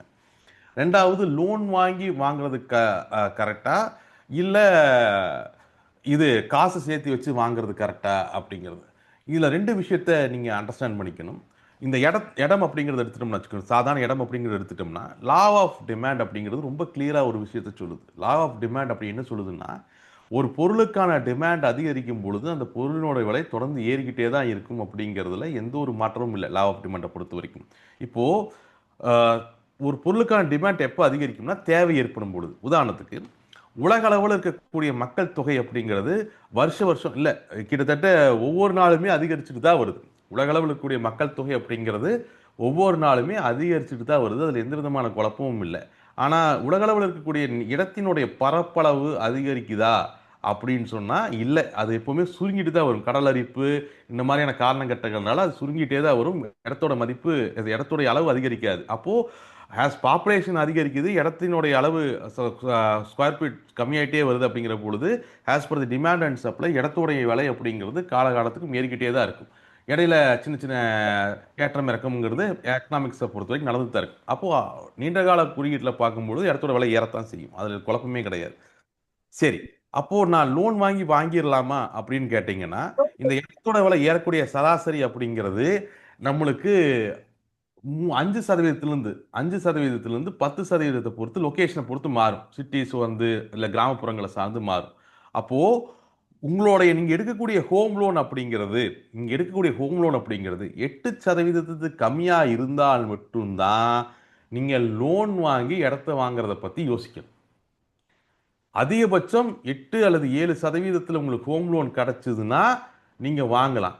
அப்படி இல்லாமல் அதுக்கு விட அதிக சதவீதத்தில் ஹோம் லோன் போட்டு, ஒரு 10% தான் ஹோம் லோன் இன்னைக்கு ஈஸியாக கிடைச்சிருது. ஆனால் 10% ஹோம் லோன் போட்டு நீங்கள் இடத்த வாங்குனீங்கன்னா, இந்த அப்ரிசியேஷன் இருக்கு இல்லையா, இந்த இடத்தோட அப்ரிசியேஷன், இந்த அப்ரிசியேஷன் அப்படிங்கிறது உங்களுடைய இன்வெஸ்ட்மெண்ட்டை டேலி பண்ணாது. அதுக்கு நீங்கள் பணத்தை சேர்த்து வச்சே வாங்கியிருக்கலாம், பணத்தை சேர்த்து வச்சே வாங்கியிருக்கலாம். அப்போ என்னோட இது ரொம்ப சுருக்கமான பதில் என்னன்னா, நீ வீடு வாங்குறது அப்படிங்கிறது அடிப்படை தேவை, அதில் எந்த விதமான குழப்பமும் இல்லை. அது அப்பார்ட்மெண்ட்டாக வாங்கிடாதீங்க, முடிஞ்ச அளவுக்கு சின்ன இடமா வாங்கி அதில் ஒரு சின்ன வீடு கட்டினாலுமே இடத்தின் மேலே வாங்கி கட்டுங்க, இல்லை இண்டிவிஜுவல் வில்லாக்களை வாங்குங்க. ஆனால் லோன் வாங்கி வாங்குறேன் அப்படின்னு முடிவு எடுத்துட்டீங்கன்னா, லோனு 8%க்கு கீழே இருக்கணும். அதிகபட்சம் 8% தொடலாம். அதுக்கு விட அதிகமான இன்ட்ரெஸ்ட்ல நீங்க ஹோம் லோன் போட்டீங்க அப்படின்னு சொன்னா நீங்க மாட்டிக்குவீங்க. ஹோம் லோனோட கால அளவும் 20 வருஷம் போயிடும். ரெண்டாவது, ஹோம் லோன் இடத்தோட மதிப்போட சராசரி உயர்வு அப்படிங்கிறது அது டேலி பண்ணாம போயிடும். ஸோ ஆப்வியஸ்லி 10%த்தில் ஹோம் லோன் போட்டு ஒரு வீடு வாங்குறது மோசமான ஒரு விஷயம். அதிகபட்சம் 8%க்குள்ள ஹோம் லோன் இருந்துச்சுன்னா, கிடைச்சதுன்னா நீங்க லோன் போட்டு வீடு வாங்கலாம். அது அந்த லோனை கட்டுறதுக்கான கெப்பாசிட்டி உங்ககிட்ட இருக்கிற பட்சத்தில். ரைட். இப்போ இந்த கேள்வி ஒட்டி இன்னொரு விஷயமும் இதோட ஒட்டியே இருக்கு பிரதர். ஆக்சுவலா இப்ப அப்ப நான் வந்து எனக்கு 8%த்துல இன்னைக்கு பேங்க் வந்து ஆஃபர் பண்ணுதான்னு கேட்டா அது ரொம்ப ரொம்ப கம்மி. அது வந்து அப்படி இருக்காங்கிறது தெரியல. ஓகே, அப்படி இருந்தாலுமே சரி, 8% எனக்கு கிடைக்கலங்கும் போது நான் ஒட்டுமொத்த பணத்தையும், சம்பாதிக்கிற பணத்தை எல்லாம் கொண்டு போய் நான் வீட்டிலேயே போடும் பொழுது நாளைக்கு எனக்கு ஃபியூச்சர்ல பணம் வேணும்னா பணம் இருக்காதுல்ல. அதனால இப்ப லோன் வாங்கிட்டேன் அப்படின்னா, நான் இப்ப சம்பாதிக்கிற பணத்தை நான் சேர்த்து வச்சுட்டேன்னா எனக்கு எதிர்காலத்துக்கு அது உதவும் இல்ல அப்படிங்கிற மனோபாவம் சில நேரங்கள்ல இருக்குது. இது இந்த சிந்தனையை எப்படி எதிர்கொள்றது? ஓகே, ரெண்டு விஷயத்த இங்க நம்ம பேசிடலாங்க. முதல்ல, சராசரி இந்திய ஹோம் லோன் வட்டி சதவீதம் அப்படிங்கிறது 750 அப்படிங்கிற அந்த சிபில் ஸ்கோருக்கு மேலே இருந்ததுன்னா 8%க்குள்ள கொடுத்தாகணும் அப்படிங்கிற ரூல்ஸ் எல்லா கவர்மெண்ட் பேங்குகள்லையும் இது கிடைக்கும். அதாவது உங்களுடைய சிபில் ஸ்கோர் அப்படிங்கிறது 750க்கு மேலே இருந்துச்சுன்னா, 750க்கு கீழே உங்களுடைய சிபில் ஸ்கோர் போகும்பொழுது இன்ட்ரெஸ்ட் ரேட் அப்படிங்கிறது உங்களுக்கு ஏறிக்கிட்டே வரும். இப்போ உதாரணத்துக்கு நீங்கள் ஒரு 700 தான் சிபில் ஸ்கோர் வச்சுருக்கீங்கன்னா உங்களோட இன்ட்ரெஸ்ட் ரேட் அப்படிங்கிறது 9%-ஆக மாறிடும். அப்போது ஹோம் லோனோட இன்ட்ரெஸ்ட் ரேட் அப்படிங்கிறது ஆர்பிஐ பொறுத்த வரைக்குமே அது ஃபிக்ஸ்டான விஷயம் இல்லை. உங்களுடைய கட்டும் திறன் அல்லது நீங்கள் உங்களுடைய கிரெடிட் ஹிஸ்ட்ரி எப்படி வச்சுருக்கீங்க அப்படிங்கிறத பொறுத்து தீர்மானிக்கப்படும். ஸோ ஒரு 750க்கு மேலே கிரெடிட் ஸ்கோரை கொண்டு வர ட்ரை பண்ணுங்கள், 8%த்தில் ஹோம் லோன் வாங்கிக்க முடியும். First point. ரெண்டாவது பாயிண்ட் என்ன கேட்டிருந்தீங்க? சாரி. இந்த இல்ல, இப்ப நான் வந்து சொந்தமா பணத்தை வச்சு வீடு வாங்கும் ஆ பொழுது நாளைக்கு எனக்கு அது பின்னாடிக்கு யூஸ் ஆகாம போயிருமே. அப்ப இப்ப சம்பாதிக்கிற பணத்தை வச்சுக்கிட்டு நான் லோன் வாங்கிட்டேன்னா இந்த பணத்தை நான் பின்னாடி என்னுடைய மத்த செலவுக்கெல்லாம் நான் யூஸ் பண்ணிக்கலாமேங்கிற ஒரு நம்பிக்கை சார்ந்த விஷயம் இருக்குது. இல்ல, இல்ல. ஒண்ணும் இல்ல. இது வந்து என்னன்னா, அந்த பணத்த நான் சேர்த்தி வச்சு நான் லோன் வாங்குறேன் அப்படின்னு முடிவு எடுத்துட்டேன்னா, இந்த பணத்த சேர்த்து வைக்கிறதுன்னு இருக்கு இல்லையா? அந்த வழிமுறை எப்படி கையாள்றது அப்படிங்கிறது தான் இங்க பிரச்சனையே. ஃபார் எக்ஸாம்பிள் நான் ஒரு வீடு வாங்கணும்னு பிளான் பண்ணிட்டேன். ஒரு 5 வருஷத்துல வீடு வாங்கணும்னு பிளான் பண்ணிட்டேன். இதுக்காக நான் மாசம் மாசம் பணம் சேமிக்கிறேன்னு வச்சுக்குவோமே. இந்த பணத்த நான் எப்படி சேமிச்சு வைக்கிறேன்? நான் அ எடுத்துட்டு வந்து பீரோக்குள்ள பத்திரமா வச்சுக்கிறேன்னா, இல்ல நான் அதைய பாண்டுகள்ல வைக்கிறேன்னா, இல்ல அதை தங்கமா மாத்தி வைக்கிறேன்னா, அப்படிங்கிறத பொறுத்து தான் இத மாறும். உதாரணத்துக்கு, இப்போ நான் வீடு வாங்கணும்னு யோசிக்கும் பொழுது, நான் என்ன பண்ணுனேன் அப்படின்னு சொன்னா, பணத்த வந்து அ இன்வெஸ்ட்மென்ட்ட பாண்டுகள நோக்கி நகர்த்தினேன். ஏன் அப்படின்னு சொன்னா, நான் வீடு வாங்குறதுக்கு 5 வருஷம், 6 வருஷம் ஆயிரலாம். அப்படி ஆகும்பொழுது, அ என்னோட இன்வெஸ்ட்மென்ட் மேலயோ, கீழயோ ஏதோ குறிப்பிட்ட கம்பெனில எனக்கு இன்ஃப்ளேஷன் இருக்கலாம். ஆனா வீடு வாங்குறது என்னுடைய கனவு. அப்போ பணம் ரொம்ப சேஃபா இருக்கணும். அதே நேரத்தில அந்த பணத்த சும்மா வைக்கிறனால எனக்கு எந்த ஒரு பிரயோஜனமும் இல்ல. அப்போ நான் ஒரு 12% அப்போ வந்து முத்தூட் பாண்டுகள், முத்தூட் ஃபைனான்ஸ் உடைய பாண்டுகள் நினைக்கிறேன். அதில இன்வெஸ்ட் பண்ணியிருந்தேன். அது ஒரு 11.5%. இப்ப என்ன ஆகுதுன்னா, என்னோட வீட்டு சேர்த்தற்கான பணத்த நான் கொஞ்சம் கொஞ்சமா சேர்க்கக்கூடிய பணத்த நான் பாண்டுகள்ல சேர்த்துக்கிட்டே இருக்கேன். எனக்கு செலவுக்கான பணமும் அதில இன்ட்ரெஸ்ட் இருந்தா வந்துகிட்டே இருக்கு. ஸோ எனக்கு ஒரு சின்ன கை செலவுக்கான பணமும் கிடைச்சிருது. மாசம் 1% 11% 11% மாசம் 1% வருமானம் அது. நான் இப்போ வருஷத்துக்கு ஒரு 5,00,000 6,00,000 சேமிக்கிறேன்னா, எனக்கு மாசம் வருஷத்துக்கு 5,000 5,000 இன்ட்ரெஸ்ட்டா எனக்கு கிடைச்சிருது. ஸோ இந்த மாரி பணத்த சேமிக்கிறது தப்பில்ல. வீடு வாங்குறதுக்கு எனக்கு 9% 10% தான் எனக்கு பேங்க் லோன் கிடைக்குது. எனக்கு சிபில் ஸ்கோர் கம்மியா இருக்கு. 8%ல என்னால பேங்க் லோன புடிக்க முடியல. அப்ப நான் பணத்த சேமிச்சு தான் வாங்கணுங்கிற கட்டாயத்துல இருக்கேன் அப்படின்னு நீங்க முடிவு எடுத்துட்டீங்கன்னா, அந்த பணத்த எப்படி சேமிக்கிறீங்க அப்படிங்கிற திட்டத்த நீங்க மாத்தணும். அது அது உபயோககரமா இருக்கணும். உங்களுக்கு ஓரளவுக்கு பொருளாதார புரிதல் இருந்துச்சு அப்படின்னு சொன்னா, நீங்க கம்பெனி ஸ்டாக்குகள்ல இன்வெஸ்ட் பண்ணலாம். பொருளாதார புரிதல் அப்படிங்கிறது அந்த அளவுக்கு எனக்கு இல்லங்க. எனக்கு இதெல்லாம் ஒண்ணும் தெரியாது அப்படின்னு யோசிச்சீங்கன்னா, மியூச்சுவல் ஃபண்டுகள நோக்கி கூட நீங்க நகர்ந்துக்கலாம். இல்ல எனக்கு மாசம் மாசம் ஒரு வருமானம் வந்துகிட்டே இருக்கணும். எனக்கு ஓரளவுக்கு டெக்னிக்கல்லாம் தெரியும்னா, நீங்க பாண்டுகள்ல இன்வெஸ்ட் பண்ணலாம். ஸோ அதுக்கான வாய்ப்புகள் இருக்கு. அதுக்கான வாய்ப்புகள் நெறைய இருக்கு. அ மியூச்சுவல் ஃபண்டுகள்லயே டெபிட் ஃபண்ட்ஸு அல்லது மியூச்சுவல் ஃபண்ட்ஸோட வெரைட்டின்னு எடுத்துட்டோம்னு வச்சுக்கோங்களேன், அதெல்லாம் கொள்ள வெரைட்டி. நீங்க பேசிட்டே போலாம். அவ்வளோ வெரைட்டிகள் இருக்கு. ஸோ இதில நோக்கி இந்த பணத்த சேமிப்ப நகர்த்துனீங்கன்னா, செலவுக்கும் ஒரு பக்கம் காசு சேர ஆரம்பிச்சுரும். வீடு வாங்குறதுக்கும் உங்களுக்கு காசு சேர ஆரம்பிச்சுரும். நன்றி. நன்றி பிரதர். நன்றிங்க. ஸோ மக்கள் உங்களுடைய கேள்விகள ஹேண்ட் ரைஸ் பண்ணுங்க. ஹேண்ட் ரைஸ் பண்ணிட்டு ஒவ்வொருத்தரா பேசுங்க. உங்களுடைய கேள்விகள சுருக்கமா கேளுங்க. நேரம் கருதி இப்ப 7:15 ஆயிடுச்சு. 7:30க்கு நம்ம நிகழ்ச்சியை நிறைவு செய்ய வேண்டிய காலம். உங்களுடைய கேள்விய சுருக்கமா, விரைவா உங்க கேள்விய முன்வைக்கலாங்க. Yes Bhupathi. Mister Bhupathi. Unmute பண்ணிட்டு உங்க கேள்வி முன்வைக்கலாம். வணக்கங்க. என் பேர் பூபதி எடப்பாடி. வணக்கம். வணக்கம் சார். வணக்கம். இதுல பாத்தீங்கன்னா நீங்க இந்த இன்வெஸ்ட்மெண்ட் பண்ணலாம்னு சொல்லிக்கிறீங்க இல்லைங்களா? அதாவது இன்ஃப்ராஸ்ட்ரக்சர்ல கார்பரேட் பாண்டு, அன்லிஸ்டட் ஸ்டாக்லாம் சொல்லிக்கிறீங்க இல்லைங்களா? இது வந்து ம். எங்க போய் வாங்கணும்? நான் வந்து ஆல்ரெடி ட்ரேட் பண்ணிக்கிறேன். 2015 பண்ணி ஒரு 5 லேக் வரைக்கும் விட்டுட்டேன். ஏன்னா காரணம் வந்து நாலேஜ் இல்லாம இன்ட்ராடே பண்ணி நிறைய மாட்டிக்கிட்டேன். அதனால டிமார்ட் அக்கௌண்ட் இருக்கு. இது எப்படி இன்வெஸ்ட் பண்ணலாம்? எப்படி கொஞ்சம் சொல்லுங்க. ஓகே. ஃபர்ஸ்ட் ஆஃப் ஆல் வந்து டிமேட் அக்கவுண்ட் இருந்தா போதுங்க. இதுக்கு வேற எதுவும் தேவையில்ல. நீங்க டிமேட் அக்கவுண்ட் ஓப்பன் பண்ணிட்டு, நீங்க கம்பெனிகளுடைய ஸ்டாக்குகள வாங்குவீங்க இல்லையா? அதே மாரி உங்களோட டிமேட் அக்கவுண்ட் ஓப்பன் பண்ணிட்டு, ரீட் அப்படின்னு அடிச்சீங்கனாலே, என்எஸ்சில நேஷனல் ஸ்டாக் எக்ஸ்சேஞ்ச் லிஸ்ட் ஆயிருக்கக்கூடிய ப்ரூக்ஃபீல்ட்ஸ்ல ஆரம்பிச்சு, பிரஸ்டீஜ் குரூப் உடைய ரீட்ஸ் வரைக்கும் எல்லாமே லிஸ்ட் அவுட் ஆயிரும் லைனா. உங்களுக்கு அதுல எது வேணுமோ நீங்க ஸ்டாக் தாராளமா ஒரு கம்பெனி ஸ்டாக் வாங்குற மாரி நீங்க அதைய பை பட்டன கிளிக் பண்ணி வாங்கிக்கலாம். இதுக்கு ஒரு டிமேட் அக்கவுண்ட் இருந்தாலே போதுமானது. டிமேட் அக்கவுண்ட் இருந்தாலே போதுமானது. நீங்க சொல்லக்கூடிய காலகட்டங்கள்ல இருந்து இன்னைக்கு ஸ்டாக் மார்க்கெட் நெறையா முன்னேறிருச்சு. நெறைய இடங்கள்ல அ அ மாறிருச்சு. ஸோ இது பெருசா இன்னைக்கு நம்ம காம்ப்ளிகேட் நீங்க நீங்க நீங்கலாம் ஓப்பன் பண்ணும்போது எப்படி இருந்திருக்கும்னா, 36 கையெழுத்து போடணும். ஒரே மாரி. அதுவும் பான் கார்ட்ல இருக்கிற மாரியே கையெழுத்து போட்டா தான் டிமேட் அக்கவுண்ட் ஓப்பன் பண்ணுவான். இன்னைக்கு அப்படி இல்ல. இன்னைக்கெல்லாம் அக்கவுண்ட் ஓப்பனிங் லிங்க் அப்படின்னு ஒண்ணு இருக்கு. கிளிக் பண்ணி ஒரு இமெயில் ஐடி கிரியேட் பண்ணக்கூடிய காலகட்டத்தில ஒரு டிமேட் அக்கவுண்ட்ட கிரியேட் பண்ணிக்க முடியும். அது ஒரு பெரிய விஷயம் கிடையாது. நீங்க என்எஸ்சிலயே வாங்கிக்கலாம். நேஷனல் ஸ்டாக் எக்ஸ்சேஞ்சுகள்லயே இந்த கம்பெனிகளோட ரேட்டுகள வாங்கிக்கலாம். ஒரு ஸ்டாக் பை பண்ற மாரி.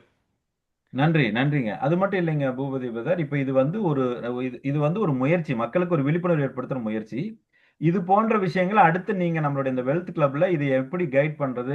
நம்மளுடைய பிரதரோட கைடன்ஸ் இன்னும் தொடர்ந்து நம்ம தேவைப்படும்போது அடுத்தடுத்த வகுப்புல நீங்க தொடர்ந்து எடுத்துக்கலாம். உங்க கேள்விக்கு நன்றிங்க. எஸ் விரைவா சார் அடுத்தது இப்போ மணி. சொல்லுங்க ஒரு எடப்பாடி. நீங்க ஏதாவது ஒரு சார் வந்து அதாவது ஒரு யூடியூப்போ இல்ல வந்து ஏதாவது கோச்சிங் மாதிரி கொடுக்குறாரா இன்வெஸ்ட்மெண்ட் பத்தி, இல்ல நம்மளோட குரூப்ல மட்டும் தான் பாருங்க. பிரதர் பதில் சொல்லுங்க பிரதர். நாகராஜ் பிரதர் உங்க. சார் இல்லை சார், நான் என்னுடைய யூடியூப் சேனல் எங்கிட்ட இருக்கு. ஒரு யூடியூப் சேனலில் எனக்கு தெரிஞ்ச விஷயங்கள்லாம் நான் அப்டேட் பண்ணிக்கிட்டு இருக்கேன்.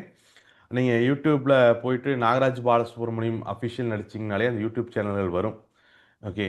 ஸோ அதில் பார்த்தீங்க அப்படின்னா காம்பன்சிவ் கைட் அப்படின்னு சொல்லிட்டு ஒரு பிளேலிஸ்ட்டு எனக்கு தெரிஞ்ச தகவல் எல்லாத்தையுமே அதில் நான் பகிர்ந்துட்டு தான் இருக்கேன். ஆக்சுவலா பூபதி பிரதர் அவர் ரொம்ப பிஸிங்க. அவருடைய நேரம் கொடுக்கறது ரொம்ப அரிது. நமக்கு நேரம் கிடைச்சதே பெரிய விஷயம். அவர் வந்து இஸ் நாட் அவரை நீங்க ஐடியலா அவருடைய நேரத்தை நம்ம எடுக்கவே முடியாது. Is so busy. நம்மளுடைய அன்புக்காக தான் வந்தார் அவர் ஆக்சுவலா. நன்றி நன்றி நன்றி. நன்றி. சார் வணக்கம் சார். வணக்கம் எஸ் சார். மணி. சார் அதாவதுங்க, இப்போ இவ்வளவு நாள் வந்து இந்த மாதிரி வகையில எல்லாம் வந்து இன்வெஸ்ட்மெண்ட் பண்ணலாங்கிற நாலேஜ் எங்களுக்கு அவேர்னஸ் வந்து கிடைக்கல சார். இப்போ நீங்க சொல்லியிருக்கக்கூடியதுல வந்து இந்த எலக்ட்ரிக் கார் வந்து நெக்ஸ்ட் 80% ஆஃப் எலக்ட்ரிக் கார் வந்து ப்ரொடக்ஷன்ல வந்து அதிகமாக சேல் வரப்போகுது அப்படின்னு சொல்லி சொல்றீங்க. அதுல வந்து அந்த ட்ரேடு கம்பெனியில இன்வெஸ்ட்மெண்ட் பண்றதுக்கு எங்க போகணும், யார் நோக்கி போகணும், எது மூலியமா பண்ணணும்னு ஒரு கைடன்ஸ் வேணும் சார். ஒன்று. ரெண்டாவது பாயிண்ட், ராமராஜ் காட்டன் பத்தி சொன்னீங்க. அங்க இன்வெஸ்ட்மெண்ட் பண்ணா அதை யார் அது அன்ரிஜிஸ்டர்ட் அப்படிங்கிறீங்க. அதை எங்க அணுகுனா எங்களுக்கு இந்த அனுகூலம் கிடைக்கும். 2. 3வது, அந்த கோல்டுல வந்து ஒரு 500 ரூபா இருந்தாலும் 200 ரூபா இருந்தாலும் பண்ணலாம்னு சொல்லி சொன்னீங்க. என்ன இருக்கோ அதை வந்து இன்வெஸ்ட்மெண்ட் பண்ணி வைக்கிறாங்க சார். ஏன்னா இந்த மாதிரியான ட்ராக் இருக்கிறது எங்களுக்கு தெரியல சார். ப்ராமிஸ். ரொம்ப ரொம்ப கோடான கோடி நன்றிகள் சார். ரொம்ப நன்றி சார். ரொம்ப நன்றி sir. Sir first of all வந்து நீங்கள் கேட்குற எல்லா விஷயத்தையுமே சாதாரணமாக ஒரு என்எஸ்சிலேயே நீங்கள் பண்ணிட முடியும். அதாவது இந்த மாதிரியான பங்குகளை வாங்குறதுக்கும் விற்கிறதுக்குமான இடம் தான் இந்த பங்குச்சந்தை, ஸ்டாக் மார்க்கெட். இந்தியாவில் ஆக்டிவாக இருக்கக்கூடிய 2 ஸ்டாக் எக்ஸ்சேஞ்ச் அப்படிங்கிறது வந்து என்எஸ்சி, நேஷனல் ஸ்டாக் எக்ஸ்சேஞ்சும், பிஎஸ்சி, பாம்பே ஸ்டாக் எக்ஸ்சேஞ்சும். இதில் நேஷனல் ஸ்டாக் எக்ஸ்சேஞ்சில் நான் விசிட்டிங் ஃபேக்கல்ட்டியாக இருந்துகிட்டு இருக்கேன். இதைய கட்டுப்படுத்தக்கூடிய அமைப்பு அப்படிங்கிறது மினிஸ்ட்ரி ஆஃப் ஃபைனான்ஸு. இந்த மினிஸ்ட்ரி ஆஃப் ஃபைனான்ஸு செபிங்கிற அமைப்பு மூலிமா இந்த பங்குச்சந்தைகளை கட்டுப்படுத்துது. இதில் எந்த விதமான தவறும் நடந்துடாமல் அல்லது எந்த விதமான ஏமாற்றமும் இல்லாமல் இதை இன்வெஸ்டர்ஸுகளை உறுதி செய்யறதுக்காகத்தான் இந்த செபிங்கிற அமைப்பு இருக்குது. இப்போ ஃபஸ்ட்டு விஷயம் உங்களுடைய இதுக்கு வருவோம், நம்ம ஆட்டோமொபைல்ஸ் துறைக்கு வருவோம். ஆட்டோமொபைல்ஸ் துறையை பொறுத்த வரைக்குமே ஈவி கார்களை வந்து இன்னைக்கு இந்தியாவில் கிட்டத்தட்ட 5-6 கம்பெனிகள் ஈவி கார்களை தயாரிக்குது. பட் பிரச்சனை என்ன அப்படின்னு சொன்னா, இன்னொரு 5 வருஷத்துல 6 வருஷத்துல எந்த கம்பெனி அதிகமா வளரும், எந்த கம்பெனி மார்க்கெட்டை கேப்சர் பண்ணும் அப்படிங்கிறது வந்து $1 மில்லியன் கேள்வி. ஏன்னா இன்னொரு 5 வருஷத்துல 6 வருஷத்துல டாடா மோட்டார்ஸே நம்ம நினைச்ச மாதிரி பெரிய அளவில் ஈவி கார்களை சேல்ஸ் பண்ணிட்டு இருந்தாலுமே அதுக்குள்ளே டெஸ்லா இந்தியாவிலேயே ஒரு ஃபேக்டரி போட்டு டெஸ்லா சீப்பாக கொடுக்க ஆரம்பிச்சுட்டாங்கன்னா அது அடி வாங்கிடும். அப்போ ஒரு தனிப்பட்ட ஒரு லாங் டைமுக்கு நான் இன்வெஸ்ட்மெண்ட்ஸ்ல போகும்பொழுது ஒரு தனிப்பட்ட கம்பெனிகளை இன்வெஸ்ட் பண்றது அப்படிங்கிறது என்னை பொறுத்த வரைக்கும் பெரிய சஜஸ்டபிள் இல்லை. ஏன்னா எந்த ஒரு தனிப்பட்ட கம்பெனிகளும், உதாரணத்துக்கு நான் பங்குச்சந்தைக்குள்ள வரும்பொழுது அப்போ வந்து டாப் 2 குரூப் அப்படின்னா டாடா பிர்லா தான் பேசுறதே. நீ என்ன பெரிய டாடா பிர்லாவாடா அப்படின்னு தான் பேசுவான். அந்த மாதிரி இருந்துச்சு. அதுக்கப்புறம் அப்படியே நம்ம பங்குச்சந்தை நம்ம பார்த்துக்கிட்டே இருக்கோம். அந்த டாடா பிர்லாங்கிறது டாடா ரிலையன்ஸ் மாறிச்சு. அப்புறம் அது ரிலையன்ஸ் டாட்டான்னு மாறிச்சு. அப்புறம் ஒரு கட்டத்தில் ரிலையன்ஸ் அதானின்னு மாறிடுச்சு. இப்போ அதானி ரிலையன்ஸ் அதானின்னு ஓடிக்கிட்டு இருக்கு. ஓகே. அப்போ ஒவ்வொரு காலகட்டங்கள்லையும் ஒரு கம்பெனிகள் உச்சத்தில் இருக்கிறத நம்ம பார்க்கலாம். அதுக்கப்புறம் ஒரு குறிப்பிட்ட காலகட்டத்தில் அந்த கம்பெனி அது அங்கிருந்து நகர்றதையும் நம்ம பார்க்கலாம். அப்போ ஒரு லாங் டைம் இன்வெஸ்ட்மெண்ட்ஸ்குள்ள போகும்பொழுது ஒரு துறையின் மேல நீங்க எவ்வளவு காலத்துக்கு வேணா இன்வெஸ்ட் பண்ணலாம். ஆனா ஒரு தனிப்பட்ட கம்பெனிகள் மேல ரொம்ப காலத்துக்கு இன்வெஸ்ட் பண்ணி வைக்கிறது உச்சிதம் இல்லை. அப்போ இந்த துறையின் மேல இன்வெஸ்ட் பண்றதுக்கான வாய்ப்பை தான் இடிஎஃப்கள் தருது நம்மளுக்கு. இந்த எக்ஸ்சேஞ்ச் ட்ரேடட் ஃபண்ட் அப்படின்னு சொல்லக்கூடிய இடிஎஃப்கள் தருது. இந்த இடிஎஃப்களை நீங்கள் ஸ்டாக் மார்க்கெட்டுகளில் நிறைய டேரெக்டாக பர்ச்சேஸ் பண்ணிக்க முடியும். இதுக்குமே நீங்கள் முதல்ல என்ன பண்ணணும் அப்படின்னு சொன்னால், ஒரு டிமேட் அக்கௌண்ட்டை ஓப்பன் பண்ணணும். டிமேட் அக்கௌண்ட்டை ஓப்பன் பண்ணிவிட்டு அதில் நேராக போய் டிமேட் அக்கௌண்ட்டுக்குள்ள ஓப்பன் பண்ணிங்கனாலும் உங்களுக்கு தெரியும். அதுக்கான வழிமுறைகளை வேணால் நான் உங்களுக்கு இன்னொரு கிளாஸ் ஏதாச்சும் ஷெட்யூல் பண்ணி அதை எப்படி ஓப்பன் பண்ணுறது அப்படிங்கிறத அந்த டிமேட் அக்கௌண்ட் ஓப்பன் உள்ள போனீங்கன்னா அதில் உங்களுக்கு எல்லா கேட்டகரியுமே இருக்கும். உங்களுக்கு நீங்கள் தங்கம் வாங்கிக்கிறதுக்கான கோல்டு பீஸ், சில்வர் பீஸ் மாதிரியான இடிஎஃப்களும் இருக்கும். துறை வாரியான இன்வெஸ்ட்மெண்ட்ஸுக்கான இந்த ஆட்டோமொபைல்ஸு அல்லது இந்த கன்சூமர் பீஸு அல்லது டிரான்ஸ்போர்ட் பீஸஸ் இந்த மாதிரியான துறை வாரியான இடிஎஃப்களும் இருக்கும் சார். அதே மாதிரி நீங்கள் ஞாபகம் வச்சுக்கோங்க, நான் உதாரணத்துக்காக நம்ம இப்போ ஆட்டோமொபைல்ஸ் பேசுகிறோம். உண்மையாலுமே ஆட்டோமொபைலை காட்டி நிறைய நல்ல துறைகள் இருக்கு. நான் ஏன்னா நீங்கள் உதாரணத்துக்காக பேசுனதுனால நான் அதை மறுபடியும் யோசிக்கிறேன். உதாரணத்துக்கு இப்போ இன்னொரு டேட்டாவையும் நான் சொல்ல கடமைப்பட்டிருக்கேன்.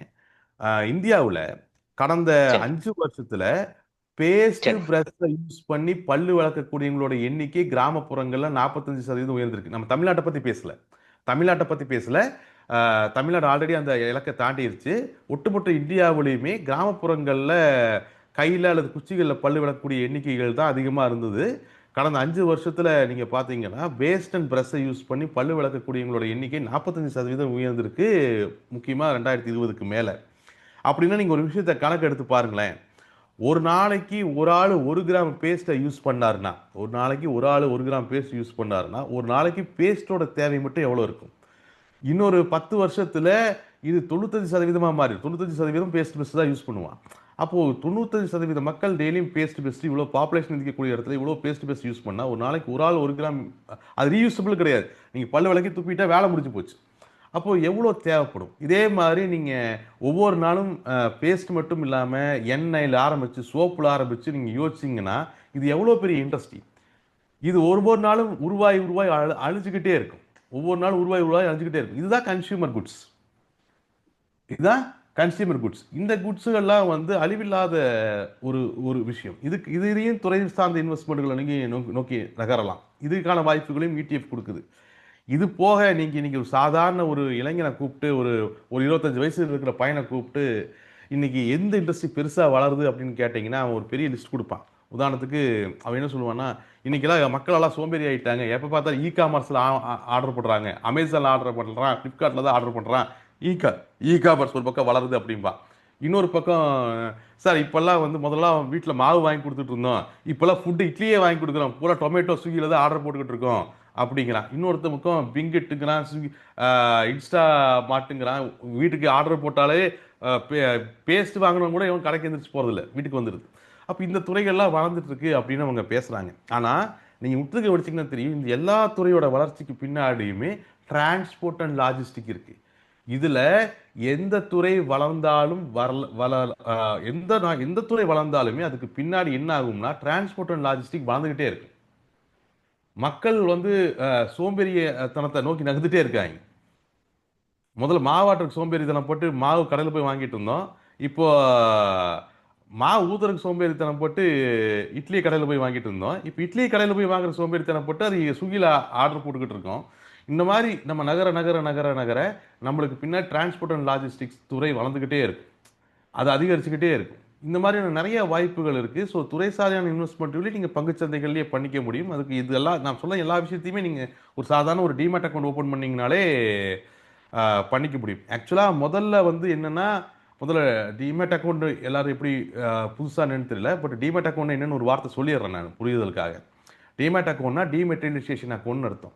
முதல்லலாம் இந்த மாதிரியான இன்வெஸ்ட்மெண்ட்கள் பண்ணும்பொழுது நம்மளுக்கு பத்திரம் தான் தருவாங்க, பாண்டுகள் தருவாங்க, பாண்ட் பேப்பர்கள் தருவாங்க. எப்படி நம்ம இடம் வாங்கினா ஒரு பாண்ட் பேப்பர் தராங்க இல்லையா, இந்த மாதிரி பாண்ட் பேப்பர்கள் தான் முதல்ல தருவாங்க.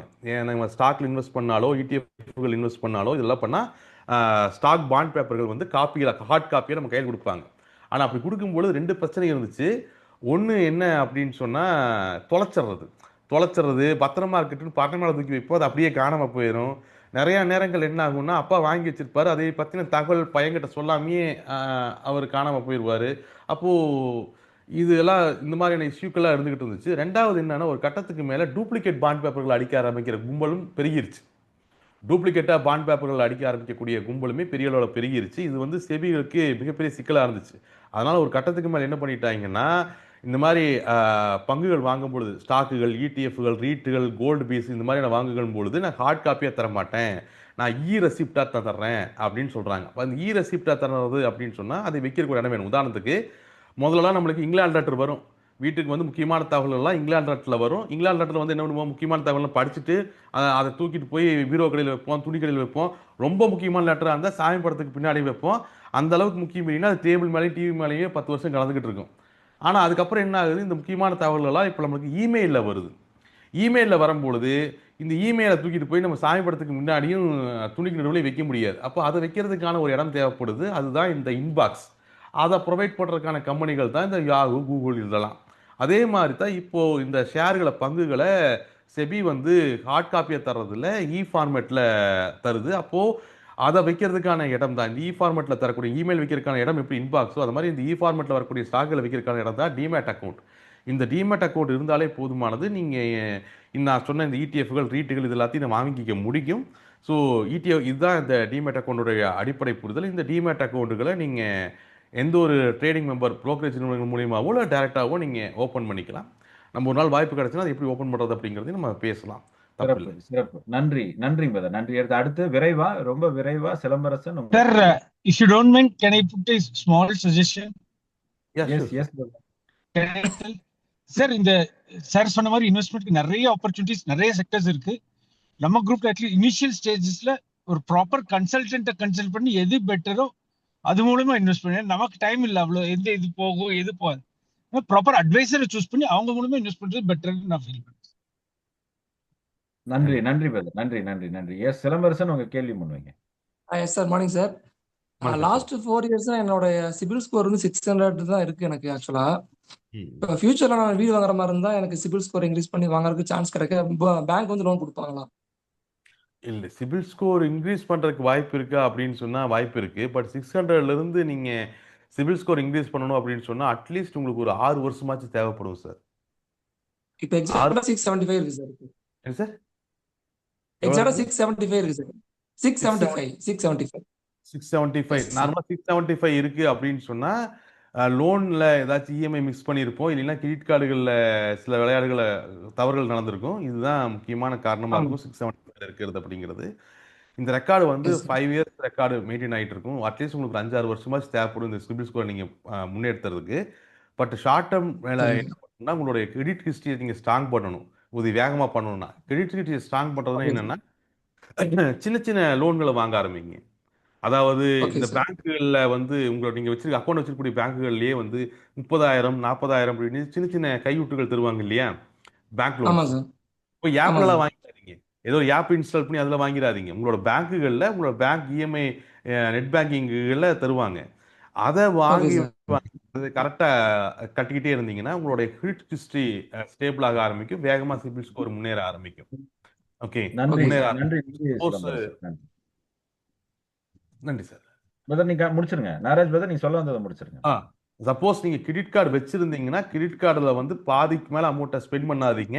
50,000 ரூபாய் கிரெடிட் கார்டு வச்சிருந்தீங்கன்னா அது 25,000க்கு மேல ஸ்பெண்ட் பண்ணாதீங்க. அந்த கிரெடிட் கார்டு ஸ்பெண்டிங்கும் கரெக்டா கட்டிருங்க டேட்டுக்கு முன்னாடி. இதெல்லாம் ஈஸியா CIBIL score. Okay sir, thank you sir. நன்றி நன்றி. நிறைவா 2 கேள்வியோட நிறைவு செய்யறேன். பாண்ட் வாங்காம எப்படி சார் வாங்குறது? இல்ல, பாண்ட் அப்படிங்கிறது ஃபிக்ஸ்டு ரேட் இன்ஸ்ட்ருமெண்ட்டுங்க. எப்போ வாங்கினாலும் அதுல நிரந்தர அல்லது மந்த்லி ஃபிக்ஸ்டு வருமானம் தான் கிடைக்க போகுது. இப்போ பாண்டை இன்வெஸ்ட் பண்றதுக்கு டைம் காலங்கள்லாம் இல்லை. பணத்தை அதிகமாக ரிஸ்க் எடுக்க முடியாது. இன்வெஸ்ட்மெண்ட் பாதுகாப்பாக இருக்கணும். அதே நேரத்தில் இன்ஃப்ளேஷனை பீட் பண்ணுற அளவுக்கு ஒரு ரிட்டர்ன்ஸ் வந்தால் போதும்னா நீங்கள் எப்போ வேணாலும் பாண்டுகள் இன்வெஸ்ட் பண்ணலாம். ஏன்னா பங்குகள் மாதிரியோ இல்லை தங்கம் மாதிரியோ கரெக்டான கால நேரம் பார்த்து வாங்கணுங்கிற பொருள் இல்லை இந்த பாண்டு. ஏன்னா அது எப்போ வாங்கினாலும் ஒரே ரிட்டர்ன் தான் தரப்போகுது. அதனால நீங்கள் அதை எப்போ வேணாலும் பர்ச்சேஸ் பண்ணிக்கலாம், தப்பு கிடையாது. நன்றிங்க. முத்து பிரகாஷ்,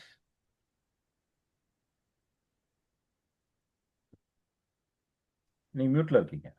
சார் வணக்கம். இந்த என்ஐஎஸ்எம் சர்டிபிகேட் பற்றி கொஞ்சம் சொல்ல முடியுங்களா?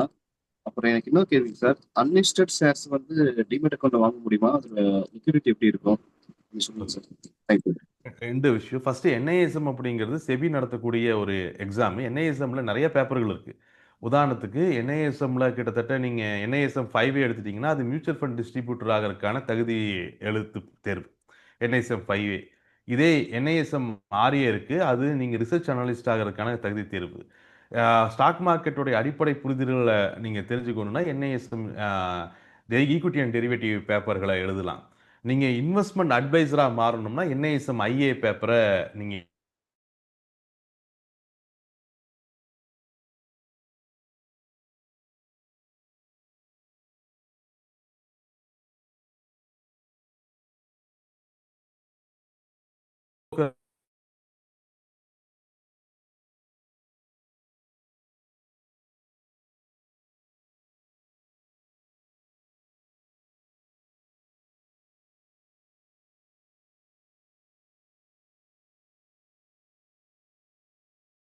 இது மாதிரி உங்களுடைய குறிக்கோள் என்ன, பேப்பரை தேர்ந்தெடுத்து அந்த எக்ஸாம் எழுதினீங்கன்னா போதுமானது. அதே மாதிரி நீங்க ஒரு ஆர்ஏ ஆகணும் அப்படின்னு சொன்னா என்ஐஎஸ்எம் ஆர்ஏ எக்ஸாம் எழுதினீங்கன்னா போதுமானது. ஓகே. 2வது, இது ஒன் ஆஃப் தி குவாலிஃபிகேஷன். இது மட்டுமே குவாலிஃபிகேஷன் இல்லை. உதாரணத்துக்கு நீங்க ஒரு மியூச்சுவல் ஃபண்ட் டிஸ்ட்ரிபியூட்டர் ஆகணும் அப்படின்னு சொன்னா நீங்க மினிமம் 12வது படிச்சிருக்கணும். 12வது படிச்சிருந்து என்ஐஎஸ்எம் 5 எழுதுனீங்கன்னா அதில் வேலிடு. இல்லை நீங்கள் என்ஐஎஸ்எம் நீங்கள் ரிசர்ச் அனலிஸ்ட் ஆகணும், ரிசர்ச் அனலிஸ்ட் ஜாப்புக்கு போகிறீங்கன்னா என்ஐஎஸ்எம் ஆர்ஏ எக்ஸாம் எழுதணும் இல்லையா, அது கூட பேசிக் டிகிரி எங்களோட பேசிக் கிராஜுவேஷன் வந்து எக்கனாமிக்ஸ் ஃபீல்டையோ காமர்ஸ் ஃபீல்டையோ இருக்கணும். நீங்கள் இன்ஜினியரிங் படிச்சுட்டு வந்து என்ஐஎஸ்எம் ஆர்ஏ எழுதிட்டு எங்கள் செபிகிட்ட போய் ஆர்ஏவா ரிஜிஸ்டர் பண்ண சொல்கிறா அவன் பண்ண மாட்டான். ஓகே, அந்த மாதிரி அடிப்படை தகுதி ப்ளஸ் என்ஐஎஸ்எம் பேப்பர் அப்படிங்கிறது அது ஒரு தனி ஃபீல்டு, ஒரு தனி ஜாப் ஆப்பர்ச்சுனிட்டியை உங்களுக்கு கிரியேட் பண்ணி தரும் சார். ஓகே, வேற இன்னும் ஏதோ கேட்டீங்க என்ஐஎஸ்எம் முடிச்சதுக்கப்புறம், எனக்கு ஞாபகம் இல்லை என்ன கேட்டீங்க சார். அது என்ஐஎஸ்எம் பார்த்ததுக்கப்புறம் முத்து பிரகாஷ் இல்ல இந்த அன்ரெஜிஸ்டர்டு ஷேர்ஸை நம்ம அன்ரிஜிஸ்டர்ட் ஷேர்ஸ் டிமேட் அக்கௌண்ட்ல தான் நீங்கள் வாங்கணும். அன்ரிஜிஸ்டர்ட் ஷேர்ஸோட ஸ்டார்ட் அப் இன்வெஸ்ட்மெண்ட்டோ ஒரு கம்பெனியோட ஓனர்கிட்ட ஒரு 1000 ரூபா ஸ்டாம்ப் பேப்பரில் கையெழுத்து போட்டு நான் இவ்வளோ ஷேர் உங்களுக்கு தந்திருக்கேன், இவ்வளோ காசு நான் உங்ககிட்ட வாங்கியிருக்கேன்னு எழுதி தந்தால் அது செல்லாது. அதில் எந்த ஒரு பிரயோஜனமும் கிடையாது. அன்ரிஜிஸ்டர்ட் ஷேர்ஸை உங்களோட டிமேட் அக்கௌண்ட்டில் தான் வாங்கணும். அடிப்படை டிமேட் அக்கௌண்ட் ரொம்ப முக்கியம். அன்ரிஜிஸ்டர்ட் ஷேர்ஸில் லிக்விடிட்டி இருக்காது, அது நீண்ட கால முதலீடு. நீங்கள் நாளைக்கே அது பணமாக மாற்றணும்னு நினச்சி அது இடம் மாதிரி அன்ரிஜிஸ்டர்ட் ஷேர்ஸுங்கிறது. அது வந்து இப்படி இடத்த வந்து இன்னைக்கு சாயங்காலம் பணம் வேணும் உடனே இடத்த கொடுத்துட்டு பணம் வாங்க முடியுமா, அப்படிலாம் இல்லை. அந்த மாதிரி தான் அன்லிஸ்டட் ஸ்டாக்ஸ் அப்படிங்கிறது நீண்ட காலில் லாபம் தரக்கூடிய ஒரு முதலீடாக தான் இருக்கும். லிக்விடிட்டி ரொம்ப கம்மி தான். டிமேட் அக்கௌண்ட்டில் தான் நீங்கள் வாங்கணும். அதையே ஓகே, நிறைவு கேள்வியாக திரு கணேஷ்குமார் நிறைவு கேள்வி. சார் வணக்கம் சார். வணக்கம் சார். சார் வணக்கம் இப்போ இந்த டிமேட் அக்கௌண்ட் வந்து ஒரு 10 இயர்ஸ் பிஃபோர் வந்து ஃப்ரெண்டு சொல்லலாம்னு சொல்லிட்டு ஒரு கம்யூனிட்டி மார்க்கெட்டிங்ல நம்ம இன்வெஸ்ட்மெண்ட் பண்ணி அது இதுவாயிருச்சு. என்னோட கேள்வி என்னன்னா, இப்போ அந்த டிமேட் அக்கௌண்ட்டை திருப்பி நம்ம ஆக்டிவேட் பண்ண முடியுமா? ஏன்னா அது பண்ணிட்டு அதை அப்படியே விட்டுட்டேன் நான். இன்னொன்று, எதில் பண்ணுறது நமக்கு வந்து பெஸ்ட்டாக இருக்கும்? ஒன்று இந்த கம்யூனிட்டி மார்க்கெட்டிங்கில் நம்ம பண்ணலாமா, இல்லாட்டி எப்படி பண்ணுறது? அப்படி இல்லைன்னா நமக்கு மியூச்சுவல் ஃபண்ட்ஸில் பண்ணுறது பெஸ்ட்டாக இருக்குமா?